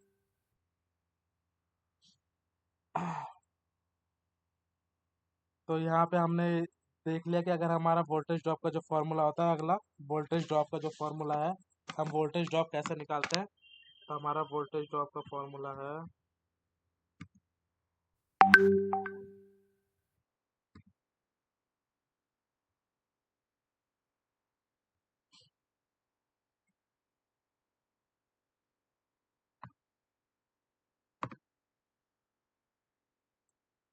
ये है हमारा वोल्टेज ड्रॉप का फॉर्मूला, 2 × एल हम आई आर। 2 क्या है हमारा, हमारी जो स्ट्रिंग है, स्ट्रिंग से हमारी एक पॉजिटिव एक नेगेटिव दोनों केबल्स आती है। तो उसके लिए हम अगर एक केबल्स हमारी 10 मीटर की है, जैसे कि मैंने एक क्या आ गया ऑटो कैड, ये यहाँ से हमारी पॉजिटिव केबल आ रही है, ये हमारी नेगेटिव केबल हमारी दूसरी ये रही, 1.1 की नेगेटिव, 1.1 की हमारी पॉजिटिव। इसकी लेंथ हमारी कितनी है, LIST। इसकी जो लेंथ है वो हमारे को दे रखा है 91.347, यानी लगभग 91 मीटर के आसपास हमारी पॉजिटिव केबल की लेंथ है। और जो हमारी नेगेटिव केबल की लेंथ है वो कितनी है, LIST, वो है हमारी 68, यानी 69 मीटर। तो दोनों को ऐड कर लेंगे तो हमारा कितना हो जाएगा, 91 और 68।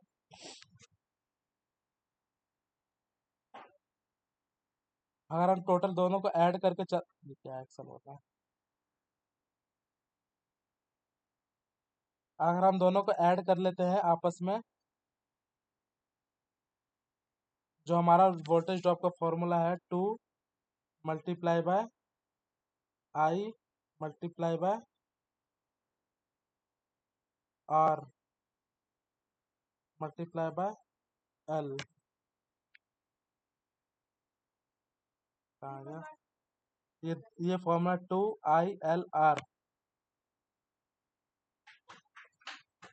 इसमें 2 क्या है कि जो हमारी पॉजिटिव और नेगेटिव केबल्स जा रही हैं एक साथ, अगर हम उसको अलग अलग लेके चलते हैं, कि जैसे कि मैंने यहाँ पे ऐड नहीं किया 91 और 68 हमने दो केबल्स है, 91 और 68 हमारी 68 जो हमारी थी और नेगेटिव केबल्स की लेंथ थी, और 91 हमारी पॉजिटिव की है। अगर हम इसको दोनों को अलग अलग लेके चलते हैं तो हमारा जो होगा, यहाँ पे किसी भी हम एक केबल की लेंथ डाल देंगे। जैसे कि मैं इस फॉर्मूला में पुट अप करता हूँ, 2 मल्टीप्लाई बाय 91 मल्टीप्लाई बाय उस केबल का रेजिस्टेंस कितना है वो हम चेक करेंगे अभी। और लेंथ है आर, और लेंथ है हमारा लगभग कितना आ गया हमारा 15.08, 15.08। ये मैंने कहाँ कहाँ से वैल्यू ली है, क्लियर है सबको? 2 हमारा ये फॉर्मूला है, ये बेसिकली ये हमारा फॉर्मूला है वोल्टेज ड्रॉप का। 2 हमारा ये जो हमारे पॉजिटिव और नेगेटिव केबल्स है उसकी वजह से हमने 2 किया है। 2 मल्टीप्लाई बाय आई, आई हमारा जो करंट है कि कितना करंट हमारा फ्लो हो रहा, कितना मैक्सिमम करंट हमारा वहां से फ्लो होगा। तो हमारा जो मैक्सिमम करंट फ्लो होगा या 15.08 एम्पियर्स हमारा फ्लो होगा। आर की वैल्यू अभी हम निकालना सीखेंगे कि रेजिस्टेंस की वैल्यू हम कैसे निकालते हैं। 70 डिग्री 70 डिग्री पे जो हमारा टेम्परेचर गया है। और लेंथ हमारा जो टोटल लेंथ कितना है, जो केबल है वो कितने मीटर लंबी है। क्योंकि अगर हमारी लेंथ बढ़ जाएगी तो हमारा केबल्स में जब हमारा लेंथ बढ़ेगा तो उसका रेजिस्टेंस भी बढ़ जाएगा। तो केबल जब हमारा होता है उसके अंदर रेजिस्टेंस भी होता है। रेजिस्टेंस की वैल्यू हमारी जीरो नहीं होती केबल्स में। तो अगर हमारा केबल लेंथ बढ़ता है तो उसमें हमारा रेजिस्टेंस भी बढ़ जाता है। रेजिस्टेंस जितने केबल हमारी छोटे होगी उतना हमारा रेजिस्टेंस कम होगा, करंट इजिली फ्लो करेगा। लेकिन जैसे केबल की लेंथ हमारी बढ़ती है वैसे वैसे हमारा रेजिस्टेंस भी बढ़ता जाता है, करंट फ्लो होने में दिक्कत होने लगती है। करंट में कुछ लॉस, जो हमारा वोल्टेज होता है उसमें कुछ लॉस होने लगते हैं। जितनी हम ज़्यादा लेंथ रखेंगे उतनी हमारे लिए दिक्कत है, उतना ही हमारा लॉस होता रहता है। तो हम ट्राई करेंगे कि हमारे को जो कम से कम शॉर्टेस्ट पाथ चाहिए होता है कि जहाँ तक हम डीसी लॉस हमारा कम हो। तो हम ट्राई करते हैं जब भी डिजाइन करना तो हमेशा ट्राई करना कि हमारे लिए छोटा से छोटा रास्ता कौन सा है, शॉर्टेस्ट पाथ कौन सा है, कि हमारा जो स्ट्रिंग है और इन्वर्टर है वहाँ तक हमारा डीसी केबल चली जाए। तो एक रूट ही फॉलो करके बेसिकली जाना होता है कि हमें यहाँ से केबल यहाँ से ले करके यहाँ से, अगर मैं ये केबल सारी यहाँ से ले डाउन करता, यहाँ से डाउन करके यहाँ लेके आगा तो भी मेरी लेंथ उतनी लगती। तो मैंने इसको बीच में वॉकवे के सहारे मैंने एक केबल ट्रे चलाऊंगा। जो हमारा वॉकवे मैंने डिजाइन किया था, इसी के इसी के साइड में हमारा एक केबल ट्रे भी चलेगा, जिसमें हमारे सारे डीसी केबल्स रन करेंगे। वॉकवे के साथ ही हमारा केबल ट्रे जाएगा। तो वॉकवे के साथ हमारा केबल ट्रे जाके यहाँ से हमारा डाउन हो जाएगा। डाउन होने के बाद ये जो हमारा 40 मीटर है जो इन्वर्टर टू रूफ है, हमारा शेड का कुछ हाइट होगा वो भी हमें ऐड कर लेना कि शेड की जो हाइट है वो 10 मीटर है, 12 मीटर है। तो लेंथ निकालने के बाद जैसे कि मेरी लेंथ आ गई, इसकी लेंथ आई थी मेरी 91 मीटर, और मेरा शेड की जो हाइट है 10 मीटर है। तो 10 मीटर ऊपर से हमारा जो लेंथ है डीसी केबल का 91 है, उसके बाद 10 मीटर डाउन होगा यानी 10 मीटर नीचे जाएगा। तो 10 मीटर की केबल और बढ़ जाएगी, यानी 91 प्लस में 10 यानी हमारा हो गया 100 मीटर के आसपास हमारा डीसी केबल का हमारा पॉजिटिव वायर लगेगा। तो ये हमारा जब हम डीसी केबल लेंथ निकालेंगे तब हमें ये ज़रूरत है। तो डीसी केबल लेंथ कैसे निकालना होता है, एक टीएल कमांड होता है। ऐप लोड में मैंने जो भेजा था मैंने ग्रुप में एक भेज रखा था।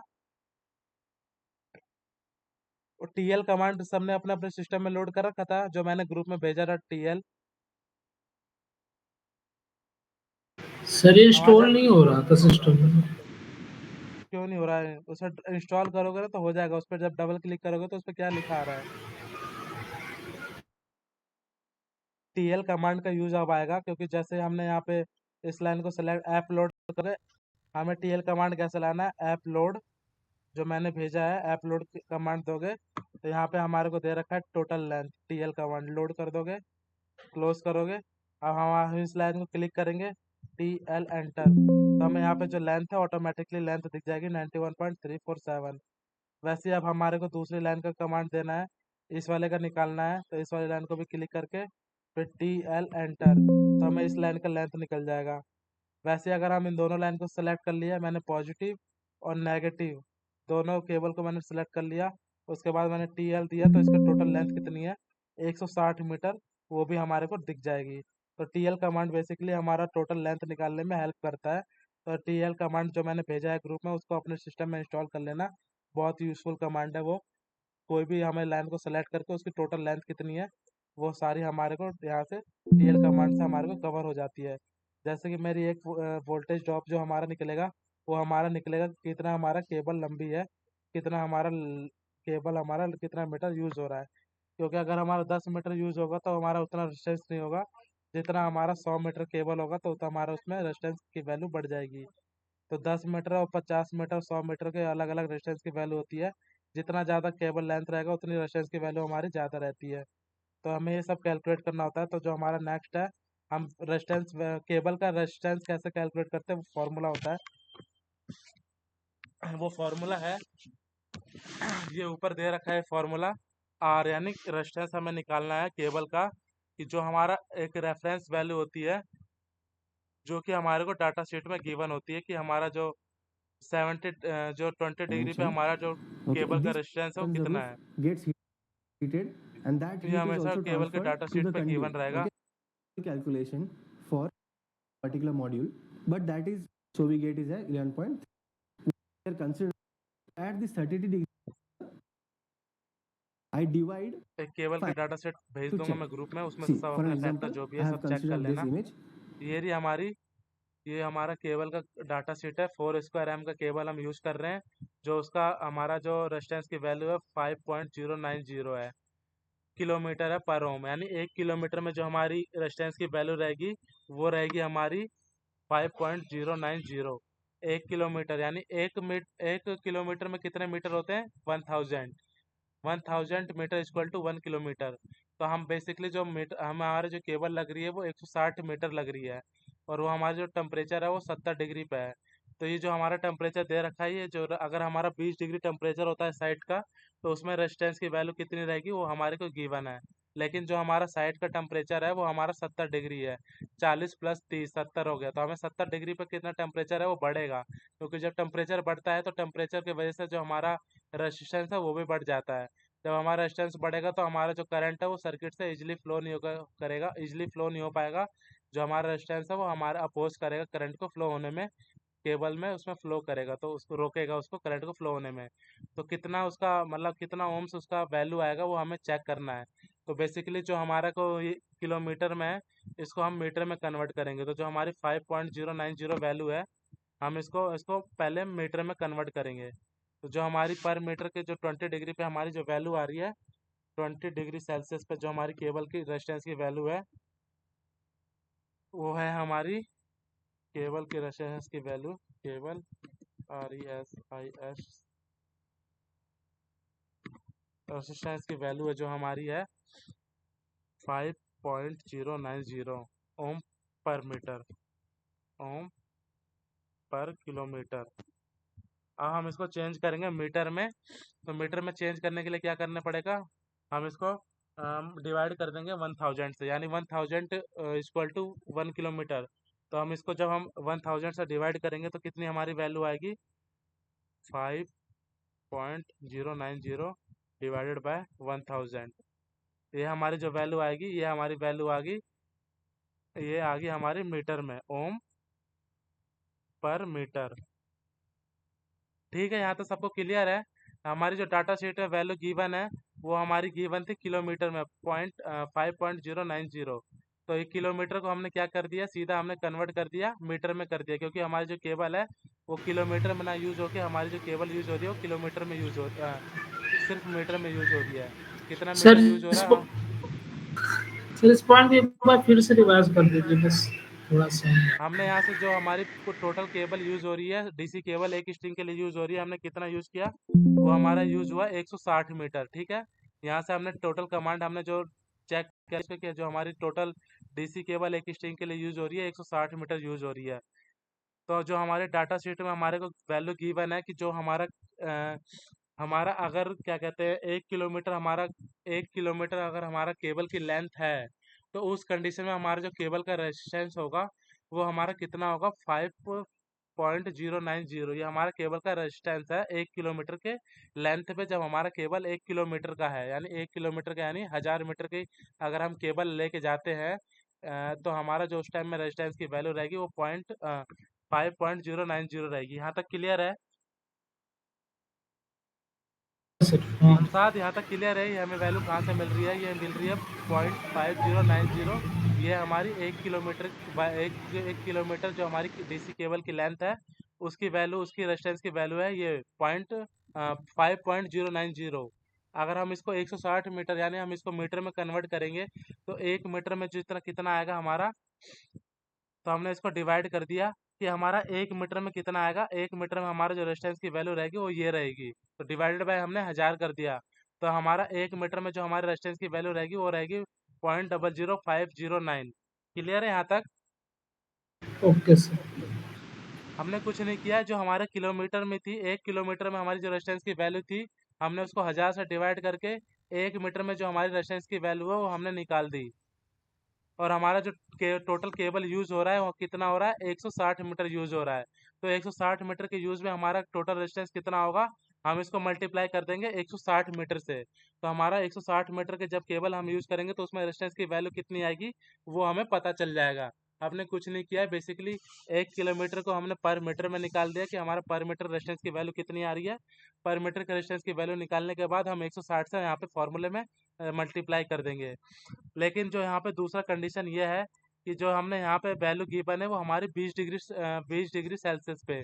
जब हमारा एम्बिएंट टेम्परेचर है, जो भी टेम्परेचर है वो 20 डिग्री सेल्सियस रहेगा, उस टाइम उस कंडीशन में हमारी जो रेजिस्टेंस की वैल्यू आती है वो आती है 5.090। लेकिन हमारा जो टेम्परेचर है वो 90 डिग्री है, यानी वो 70 डिग्री है। जो हमारा साइड का टेम्परेचर है वो 70 डिग्री है, क्योंकि 40 नीचे का है और 3 साइड की वजह से हमारा 30 और ऐड हो गया है। तो 70 डिग्री हमारा वहाँ का टेम्परेचर है। तो 70 डिग्री जब हमारा टेम्परेचर होगा तो हमारी रेजिस्टेंस की वैल्यू घटेगी या बढ़ेगी?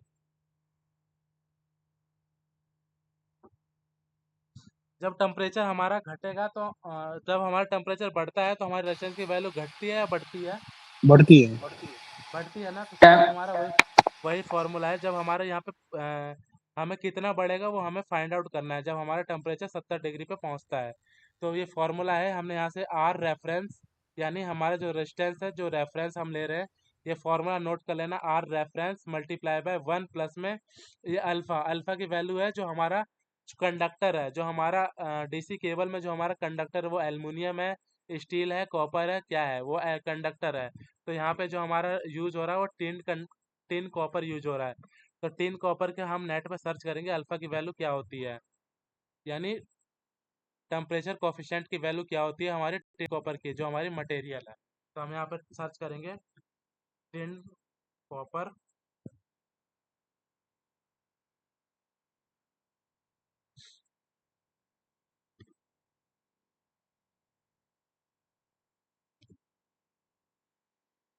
Alpha value. ये जो हमारे टिन कॉपर की अल्फा की वैल्यू होती है वो होती है 0.00390।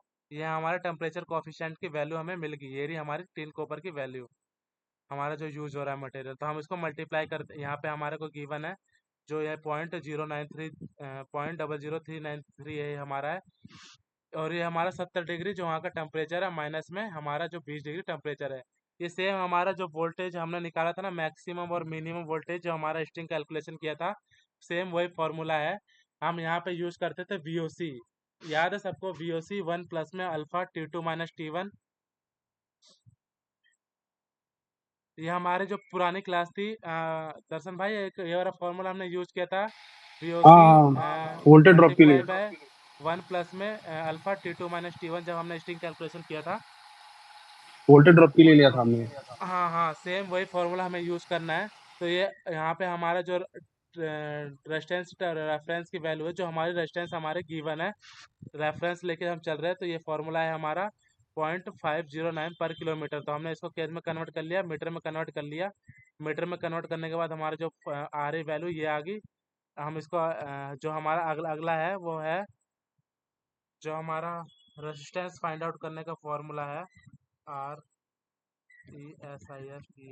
रेजिस्टेंस एट 70 डिग्री 70 डिग्री पे हमारा केबल का रेजिस्टेंस कितना होगा, वो फॉर्मूला है हमारा, वो है आर यानी रेजिस्टेंस रेफरेंस रेफरेंस में जो हमारी वैल्यू गिवन है।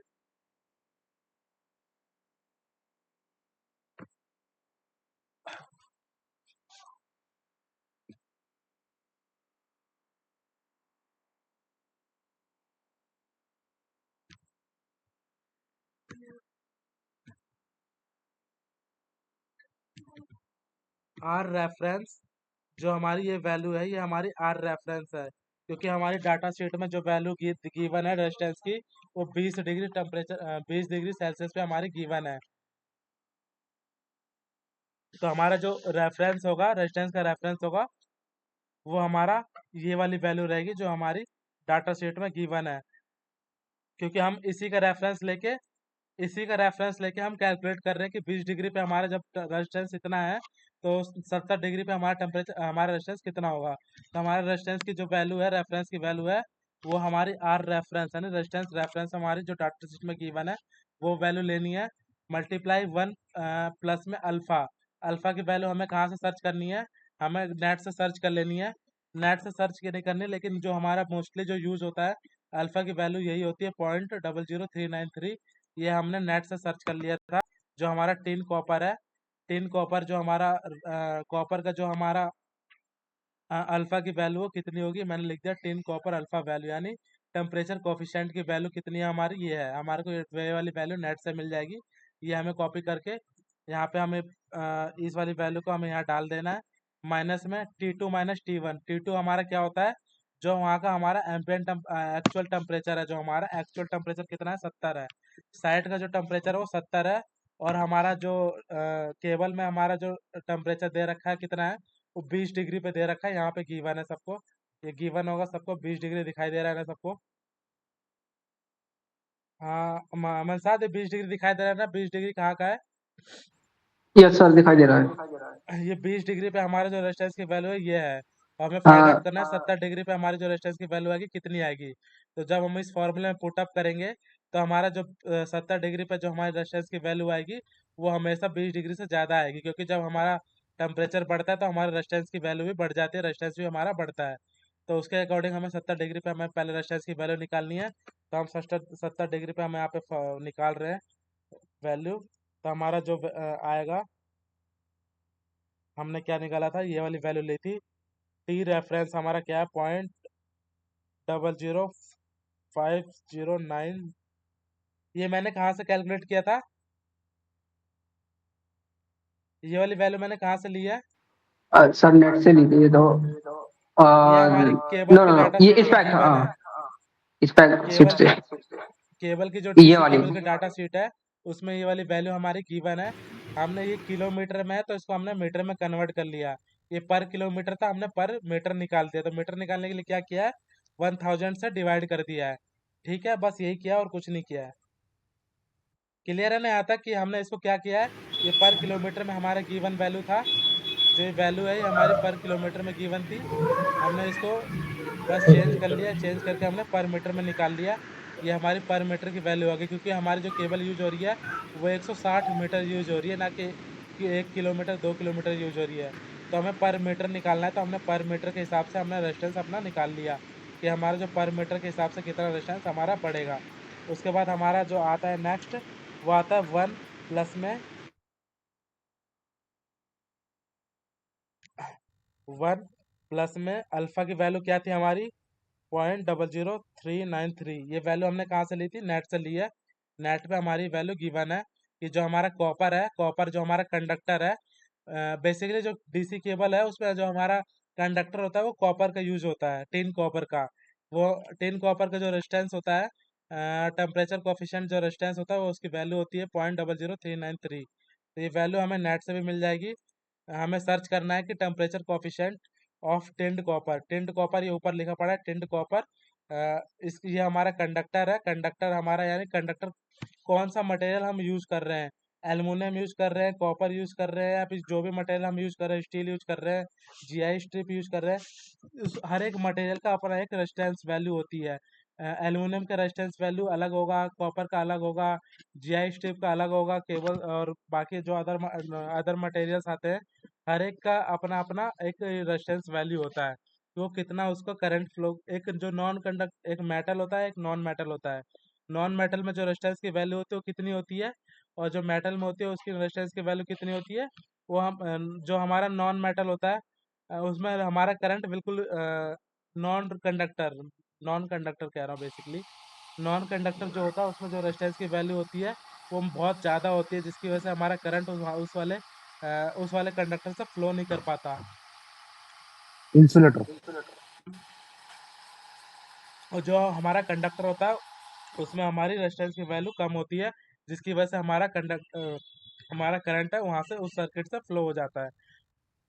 तो यही सेम रीज़न यहाँ पे भी है कि हमारा जो इस वाले जो हम डीसी केबल हम यूज करते हैं कंडक्टर, वो हम यूज करते हैं कॉपर, टिंड कॉपर। तो टिंड कॉपर का रेजिस्टेंस वैल्यू कितना है वो हमें नेट से चेक कर लेना है। नेट से हमें मिल जाएगा कि जो हमारा टेम्परेचर कोफिशिएंट है उसकी जो हमारा रेजिस्टेंस वैल्यू है वो कितनी है, 0.393। तो उसकी वैल्यू हम यहाँ पे डाल देंगे 0.393। अब T2 माइनस T1 यानी 70 माइनस में 20, 70 डिग्री वहाँ का एक्चुअल टेम्परेचर है और 20 डिग्री हमारी जो केबल की डाटा शीट है वो जो हमारे को रेजिस्टेंस की वैल्यू दे रखी है वो 20 डिग्री पे दे रखी है। 0.5090 की वैल्यू जो है 20 डिग्री पे, अगर हमारा 20 डिग्री टेम्परेचर है तो उसमें उस केस में हमारा रेजिस्टेंस की वैल्यू कितनी होगी, इतनी होगी 5.090 पर किलोमीटर। लेकिन हमारा जो टेम्परेचर है 70 डिग्री है, तो हमें 70 तो हमें फॉर्मूले में पुट करना पड़ेगा 70 माइनस 20। फिर जैसे एंटर करेंगे उसमें हमारी रेजिस्टेंस की वैल्यू कितनी आ जाएगी, 0.00690, जो कि हमारी यहाँ पे वैल्यू गिवन है। ये रेजिस्टेंस की वैल्यू जो हमें मिली है कितने डिग्री सेल्सियस पे मिली है, हमारा टेम्परेचर कितना है 70 डिग्री। जब हमारा टेम्परेचर होगा उस केस में जो हमारी रेजिस्टेंस की वैल्यू आएगी वो इतनी रेजिस्टेंस की वैल्यू आएगी जो हमारी हमने इस फॉर्मूले से निकाली है। ये हमारी जो वैल्यू आई है हमारी 70 डिग्री की टेम्परेचर पाई है। जब हमारा 70 डिग्री साइड का टेम्परेचर होगा तो उस केस में हमारा जो रेजिस्टेंस होगा वो इतना होगा। अब हमें कुछ नहीं करना, अब हमारे को जो ये वोल्टेज ड्रॉप का जो फॉर्मूला है ये वाला, हम इसमें इसकी वैल्यू पुट कर देनी है। टू टू मल्टीप्लाई टू हम उस केस में यूज करते हैं जब हम किसी भी एक वायर को हम कैलकुलेट करेंगे पॉजिटिव या नेगेटिव। अगर हम सिर्फ पॉजिटिव पॉजिटिव लेके चलते हैं तो हम उसको 2 लेके चलते हैं कि 2 से हम मल्टीप्लाई कर देंगे कि अगर हमारा 40 मीटर पॉजिटिव केबल है, डीसी केबल यूज हो रही है, तो 40 मीटर ही हमारी नेगेटिव केबल यूज हो रही है। तो उस केस में हम 2 से मल्टीप्लाई करके चलते हैं कि 40 मल्टीप्लाई बाई 2 यानी 80। लेकिन अगर हम टोटल केबल का सम लेके चलते हैं तो उस केस में हम 2 लेके नहीं चलेंगे। उस केस में हम टोटल आई आर एल ये तीनों फार्मूला लेके चल तीनों कंपोनेंट लेके चलेंगे कि हमारा करंट कितना है, आई आर रेजिस्टेंस कितना है और एल हमारी लेंथ कितनी है। 2 हम किस केस में लेके चलते हैं, इतना समझ आ गया कि 2 हम क्यों मल्टीप्लाई करते हैं 2 से। Yes sir. क्यों करते हैं बताना। सर अगर हम केवल एक पॉजिटिव लेके चल रही है तो 2 से मल्टीप्लाई करेगा, अगर हम दोनों का सम करेंगे पॉजिटिव निगेटिव का तो हम 2 को नहीं लेंगे फिर 2 हम लेके नहीं चलेंगे, 2 को हम हटा देंगे। तो हम अगर हमारी अगर 2 के हिसाब से चल रहा हूँ तो मैं लेके चलता हूँ कि जो मेरी रेड केबल है यानी पॉजिटिव केबल है वो मेरी 40 मीटर की है, तो हमारा जो नेगेटिव केबल है वो भी हमारा 40 मीटर का होगा, ऐसा हम मान के चलते हैं। तो उस केस में हम 2 मल्टीप्लाई बाय हमारा आई की वैल्यू कितनी है, आई की वैल्यू हमने ये निकाल रखी है, कहाँ गई ये वाली वैल्यू जो हमारी करंट फ्लो होगी 15.08, हमारा जो नेट करंट फ्लो होगा डीरेटिंग होने के बाद ये हमारा कितना हो रहा है 15.08। फिर हमारी मल्टीप्लाई की वैल्यू आएगी, मल्टीप्लाई 15.08 मल्टीप्लाई आर की वैल्यू हमने अभी जो निकाली थी वो है ये, आर की वैल्यू हमने निकाली ना रेजिस्टेंस की वैल्यू, ये ग्रीन वाला ये आ जाएगा। फिर मल्टीप्लाई एल, एल हमारी कितनी थी, एक पॉजिटिव केबल हम 40 मीटर लेके चलते हैं, तो हम एक केबल का साइज लेंथ लेके चल रहे हैं इसलिए हमने 2 से मल्टीप्लाई किया। अगर हम दोनों केबल का सम लेके चलेंगे तो 2 हटा देंगे, तो उस केस में हमारा जो वोल्टेज ड्रॉप आएगा वो हमारा आएगा 7 यानी टोटल जो हमारा वोल्टेज ड्रॉप आ रहा है वो हमारा 7% वोल्टेज हमारा ड्रॉप हो जाएगा। क्लियर है यहाँ तक कि हमारा जो वोल्टेज ड्रॉप होगा वो कितना हो रहा है? 7% का हमारा जो वोल्टेज ड्रॉप है वो हमारा ड्रॉप हो रहा है यहाँ पे। ठीक है, क्लियर है सबको? Yes sir. सावेज यहाँ तक क्लियर है कि फॉर्मूला कहाँ से क्या क्या कर पुट अप हो रहा है?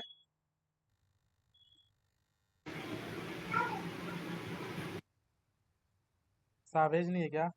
हाँ वीरू, यहाँ तक क्लियर है? Yes sir. मैं एक्सेल शीट भेज दूंगा, ये अभी क्लियर नहीं होगा तो कोई बात नहीं, इसको एक्सेल शीट में बाकी देखना कि चीजें देख कैसे कैसे कैलकुलेट किए हैं, तो एक्सेल शीट से थोड़ा और ज़्यादा क्लियर हो जाएगा। बाकी कोई डाउट रहेगा तो मुझे फ़ोन कर लेना, उसी टाइम पे हैंड टू हैंड हमारा सब कुछ डाउट क्लियर हो जाएगा। तो मैं एक्सेल शीट भी भेज दूंगा कि हमने कहाँ कहाँ से कैसे कैसे फॉर्मूला लगाया है। ये हमने ये वाले formula value basically value put करी है, उसके बेस पे हमारा जो ये वोल्टेज ड्रॉप आया है वो हमारा ये आ गया वोल्टेज ड्रॉप। तो हमें वोल्टेज ड्रॉप परसेंटेज में निकालना है कि हमारा वोल्टेज ड्रॉप 2% से कम है कि नहीं है। तो यस अगर हमारे 100 में से 10 नंबर आए तो हम परसेंटेज में कैसे निकालेंगे?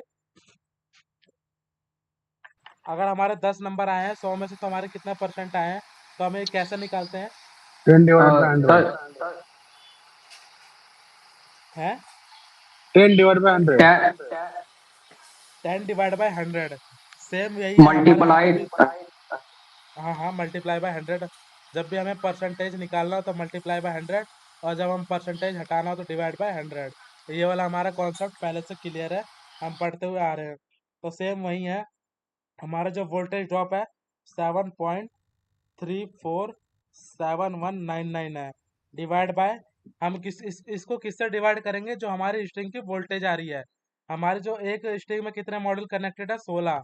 अगर हमारा एक मॉड्यूल का हमारा जो बीओसी है वो हमारा 48 है, तो हमारा 16 मॉड्यूल का कितना हो जाएगा?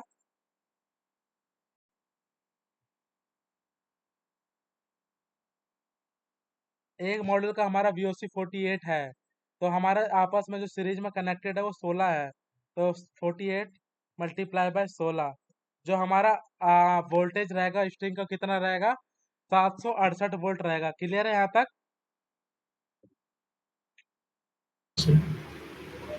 वीरू मनसाज, ओके यहाँ तक सर। क्लियर है ना? जी सर। ओके ये सर। हमारे क्लियर। जो नंबर ऑफ मॉड्यूल कितने कनेक्टेड है? 2, 4, 6, 7, 8, 9, 10, 11, 12, 13, 14, और एक ये 15, और एक ये 16। ये 16 मॉड्यूल आपस में एक स्ट्रिंग यहाँ से और नेगेटिव यहाँ से, ये 16 मॉड्यूल आपस में सीरीज में कनेक्टेड है। अगर एक मॉड्यूल का हमारा वोल्टेज है 48 वोल्ट, VOC जो हमारा एक मॉड्यूल का है, तो 16 मॉड्यूल आपस में कनेक्टेड है, तो एक स्ट्रिंग का हमारा वोल्टेज कितना हो जाएगा? 768 volt. 16 मल्टीप्लाई 48। तो हम एक हमारा जो टोटल ऑफ स्ट्रिंग का जो हमारा वोल्टेज रहेगा वो 768 रहेगा। तो हम इसको मेरा इसको हटाता हूँ अभी। जो हमारा स्ट्रिंग का जो वोल्टेज है, स्ट्रिंग का जो वोल्टेज आ रहा है हमारा 768 आ रहा है, 768 वोल्ट। यहाँ तक क्लियर है? अब हमें परसेंटेज में निकालना है कि हमारा जो टोटल परसेंटेज है वो 2% से कम है कि नहीं है। तो उसके लिए हमारे पास क्या फॉर्मूला था? Voltage drop in percentage, voltage drop percentage. तो उसके लिए हमारा क्या था कि हमारे कितने नंबर आए हैं? टोटल 7 नंबर आए हैं, यानी 7.7.347199 इतने नंबर आए हैं। कितने में से आए हैं? 768 वोल्ट में से आए हैं, 768 वोल्ट में से आए हैं, मल्टीप्लाई बाय 100। तो हमारा जो नेट जो हमारा टोटल ओवरऑल जो DC वोल्टेज ड्रॉप आ रहा है कितना आ रहा है? 0.95667। ये हमारा नेट जो वोल्टेज ड्रॉप आ रहा है हमारा 0.95 आ रहा है। तो ये हमारा 2% से ज़्यादा है कि 2% से कम है? सर कम है ये तो 4 की जाएगी इसमें। तो ये हमारे जो केबल जाएगी 4 स्क्वायर एम की चली जाएगी, कोई दिक्कत नहीं है। अगर इसमें हमारा 4 स्क्वायर एम 2% से अगर हमारा इनकी इस केस में अगर 2% से ज़्यादा आता तो हम उसमें जो यूज़ करते वो केबल हम यूज़ करते 6 स्क्वायर mm की। लेकिन इसमें हमारा वोल्टेज ड्रॉप 2% से कम है, तो हमारे जो हमने इसमें केबल सेलेक्ट करेंगे वो 4 स्क्वायर की डीसी केबल हम सेलेक्ट कर लेंगे। अगर हम वही अगर हमारा यहाँ पर 2% से ज़्यादा वोल्टेज ड्रॉप होता, 2% से हमारा वोल्टेज ड्रॉप ज़्यादा कैसे होता कि जो हमने यहाँ पे केबल लेंथ जो हमने निकाली है 40 ना होके हमारा मान लो 100 है, 200 मीटर हमने इसमें रन कर दिया, तो जो हमारा नेट हमारा जो वोल्टेज ड्रॉप है वो 36 हो रहा है। कैसे हो रहा है? क्योंकि हमारा जो यहाँ पे केबल लेंथ है वो हमारी बढ़ गई, केबल लेंथ हमारी जो थी वो बढ़ गई, वो हमारी 40 से 100 हो गई। जब हमारे केस में 40 आ रहा है तो 40 में जो हमारा वोल्टेज ड्रॉप आ रहा है वो हमारा 2% 7.34 आ रहा है। लेकिन ये जब है हमारा voltage drop control C control V, जब हमारा वोल्टेज ड्रॉप जब हमारी केबल लेंथ बढ़ जाएगी 40 से बढ़कर अगर हमारा 100 हो गया 200 हो जाता है, तो उस केस में हमारा जो वोल्टेज ड्रॉप है वो हमारा 36.73 हमारा वोल्टेज ड्रॉप हो जाता है। तो जब हमारा 36 नंबर हमारे 768 में से यानी equal to 36.736 divided by 768 multiply by 100, तो ये हमारा इस केस में हमारा जो वोल्टेज ड्रॉप है वो हमारा 2% से ज़्यादा है कि कम है? ज्यादा हो गया सर, 4 6 की जाएगी इस पर। तो इसमें हमारा जो केबल जाएगा वो हमारा 6 स्क्वायर का केबल जाएगा, ना कि 4 स्क्वायर का। इसलिए इसके बेस पे हम डिजाइन करते हैं कि जो हमारा केबल लेंथ है वो हमारा कितना है। अगर यहाँ पे वोल्टेज ड्रॉप 2% से ज़्यादा है नहीं है तो हम 4 स्क्वायर की केबल यूज करेंगे। अगर हमारा जो 6 स्क्वायर से अगर 2% से ज़्यादा वोल्टेज ड्रॉप आ रहा है तो हम 6 स्क्वायर की केबल हम इसमें यूज करेंगे। क्लियर है यहाँ तक? सर सर अगर एग्जैक्ट 2% ही हो तो फिर 4 की लेंगे 6 की लेंगे? हम 4 की ले लेते हैं, कोई ज़्यादा इफेक्ट नहीं आता। हम क्योंकि हम जो भी यूज़ करते हैं वो मैक्सिमम साइड ही हम यूज़ करते हैं, क्योंकि हमारा जो टेम्परेचर है 70 डिग्री हमेशा नहीं रहता, वो कम ही रहता है। ओके। हमने जो डिजाइन किया वो 70 डिग्री पे किया है, लेकिन हमेशा 70 डिग्री टेम्परेचर नहीं रहेगा ना, 50 40 ऐसे रहेगा। मैक्सिमम से मैक्सिमम जाएगा तो 70 किसी कंडीशन में जा सकता है। लेकिन अगर 2% अगर आप एग्जैक्ट 2% आ रहा है तो हम 4 की स्क्वायर के लेंगे, क्योंकि हम ऑलरेडी सेफ मार्जिन सब कुछ इसमें कैलकुलेट करके चल रहे हैं, हायर साइड ही लेके चलते हैं। तो इसलिए अगर हमारा 2% ही आता है तो हम इसमें 4 स्क्वायर की केबल यूज करेंगे। अगर 2% से ज़्यादा आता है तो हम उसमें 6 स्क्वायर की केबल हम यूज करेंगे।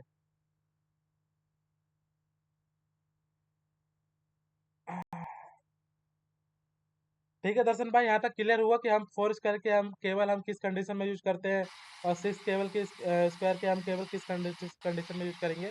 Yes yes all. हाँ बीरू, यहाँ तक क्लियर हो गया? बीरू आवाज आ रही है? माज वो जो टीएल कमांड है, वो टीएल कमांड से जो लेंथ आएगी वो पूरी की पूरी आएगी क्या, स्ट्रिंग के स्टार्टिंग से लेके इन्वर्टर के इनपुट तक? जैसे मैंने यहाँ पे जो जो लाइन मैंने लाइन सेलेक्ट कर ली, मैंने एक पॉजिटिव वाली लाइन सेलेक्ट कर ली, एक नेगेटिव वाली कर ली। अब मैं इसको टीएल दूंगा तो मेरी टोटल लेंथ कंप्लीट लेंथ बता देगा कि मेरी जो दोनों लाइन है वो लाइन की लेंथ कितनी है। अगर मैं सिर्फ एक लाइन सेलेक्ट करके टीएल कमांड दूंगा तो सिर्फ एक लाइन की कंप्लीट लेंथ बताएगा कि एक लाइन की कंप्लीट लेंथ कितनी है। जो जो लाइन इसमें सेलेक्ट होगी वो लाइन की कंप्लीट लेंथ बता देता है ये। अच्छा, मतलब स्ट्रिंग के स्टार्टिंग से लेके इन्वर्टर के इनपुट तक? हाँ, जो जितनी लाइन की लेंथ है ये लेंथ पूरी कंप्लीट बता देगा कि इन्वर्टर पे जो हमारा एंड पॉइंट है यहाँ से इस पॉइंट से लेके और जो हमारा स्ट्रिंग का स्टार्टिंग पॉइंट है यहाँ तक हमारा इस लाइन का कितना लेंथ है। अगर हम दोनों नेगेटिव पॉजिटिव दोनों सेलेक्ट करके टीएल कमांड देंगे तो ये दोनों लाइन की लेंथ हमारे को कैलकुलेट करके दे देगा कि दोनों जो लाइन की लेंथ है वो हमारी 160 मीटर है। ठीक है ठीक है। और शॉर्टेज पाथ कैसे मतलब रिकॉग्नाइज करें? क्या हो गया? शॉर्टेज पाथ हम कैसे रिकॉग्नाइज करें कि कौन सा शॉर्टेज पाथ है पॉजिटिव सॉर्टर साइड क्लास में में हमें ज़्यादा। देखना होता है कि जो हमारा इन्वर्टर है हम कहाँ प्लेस कर सकते हैं। हमारे पास अगर हमारे पास साइड पे जगह है कि हम छत के रूफ मॉनिटर के अगर हमारे पास जगह है अवेलेबल है, तो हम जो भी प्लान करेंगे इन्वर्टर को हम रूफ पे ही प्लान कर लेंगे कि रूफ पे ही हम अपना इन्वर्टर माउंट कर लें। अदरवाइज अगर हमारा जो रूफ मॉनिटर है उसकी लेंथ हमारी 900 mm से 1500 mm से कम है, जो रूफ मॉनिटर की लेंथ जो स्पेस है उसके रिज से एंड पॉइंट से लेके उसके जो हमारा साइड का है 1500 mm से अगर हमारा कम है तो हम वहाँ पे प्लेस नहीं करेंगे। तो उस कंडीशन में हमें देखना होता है कि जो हमारा इन्वर्टर है वो हम कहाँ पे रख सकते हैं कि जाके हमारा जो डीसी केबल है कम से कम हमारा यूज हो।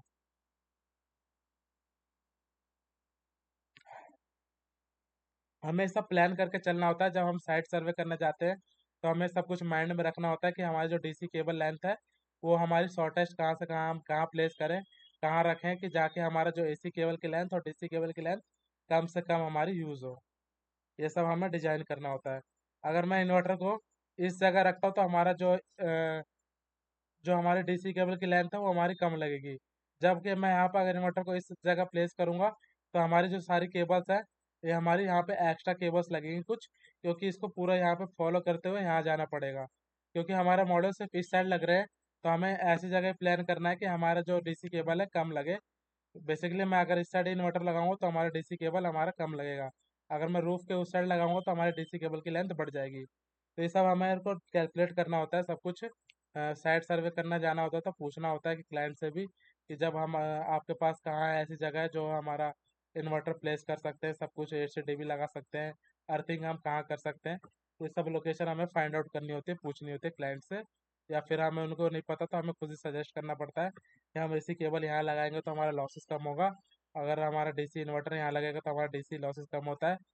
तो ये सब हमारा फैक्टर माइंड में होना चाहिए ताकि हम जब भी साइट सर्वे करने जाएं तो हमारा जो जितना भी हमारा जो भी हमारी कैलकुलेशन है लेंथ की वो हमारी सब कवर हो जाती है। ठीक है Veeru. Yes sir. Sir recorded video जो है ना तो सब डाल देना आप, एक दो बार और देख लेंगे इसको, जहाँ के लिए मतलब दिक्कत है हाँ क्लियर हो जाएगा। इससे पहले वाला स्ट्रिंग वाला समझ आया था। हाँ सर वो समझ में आया था। वो समझ आ गया तो बस अब इसके ऊपर प्रैक्टिस करो।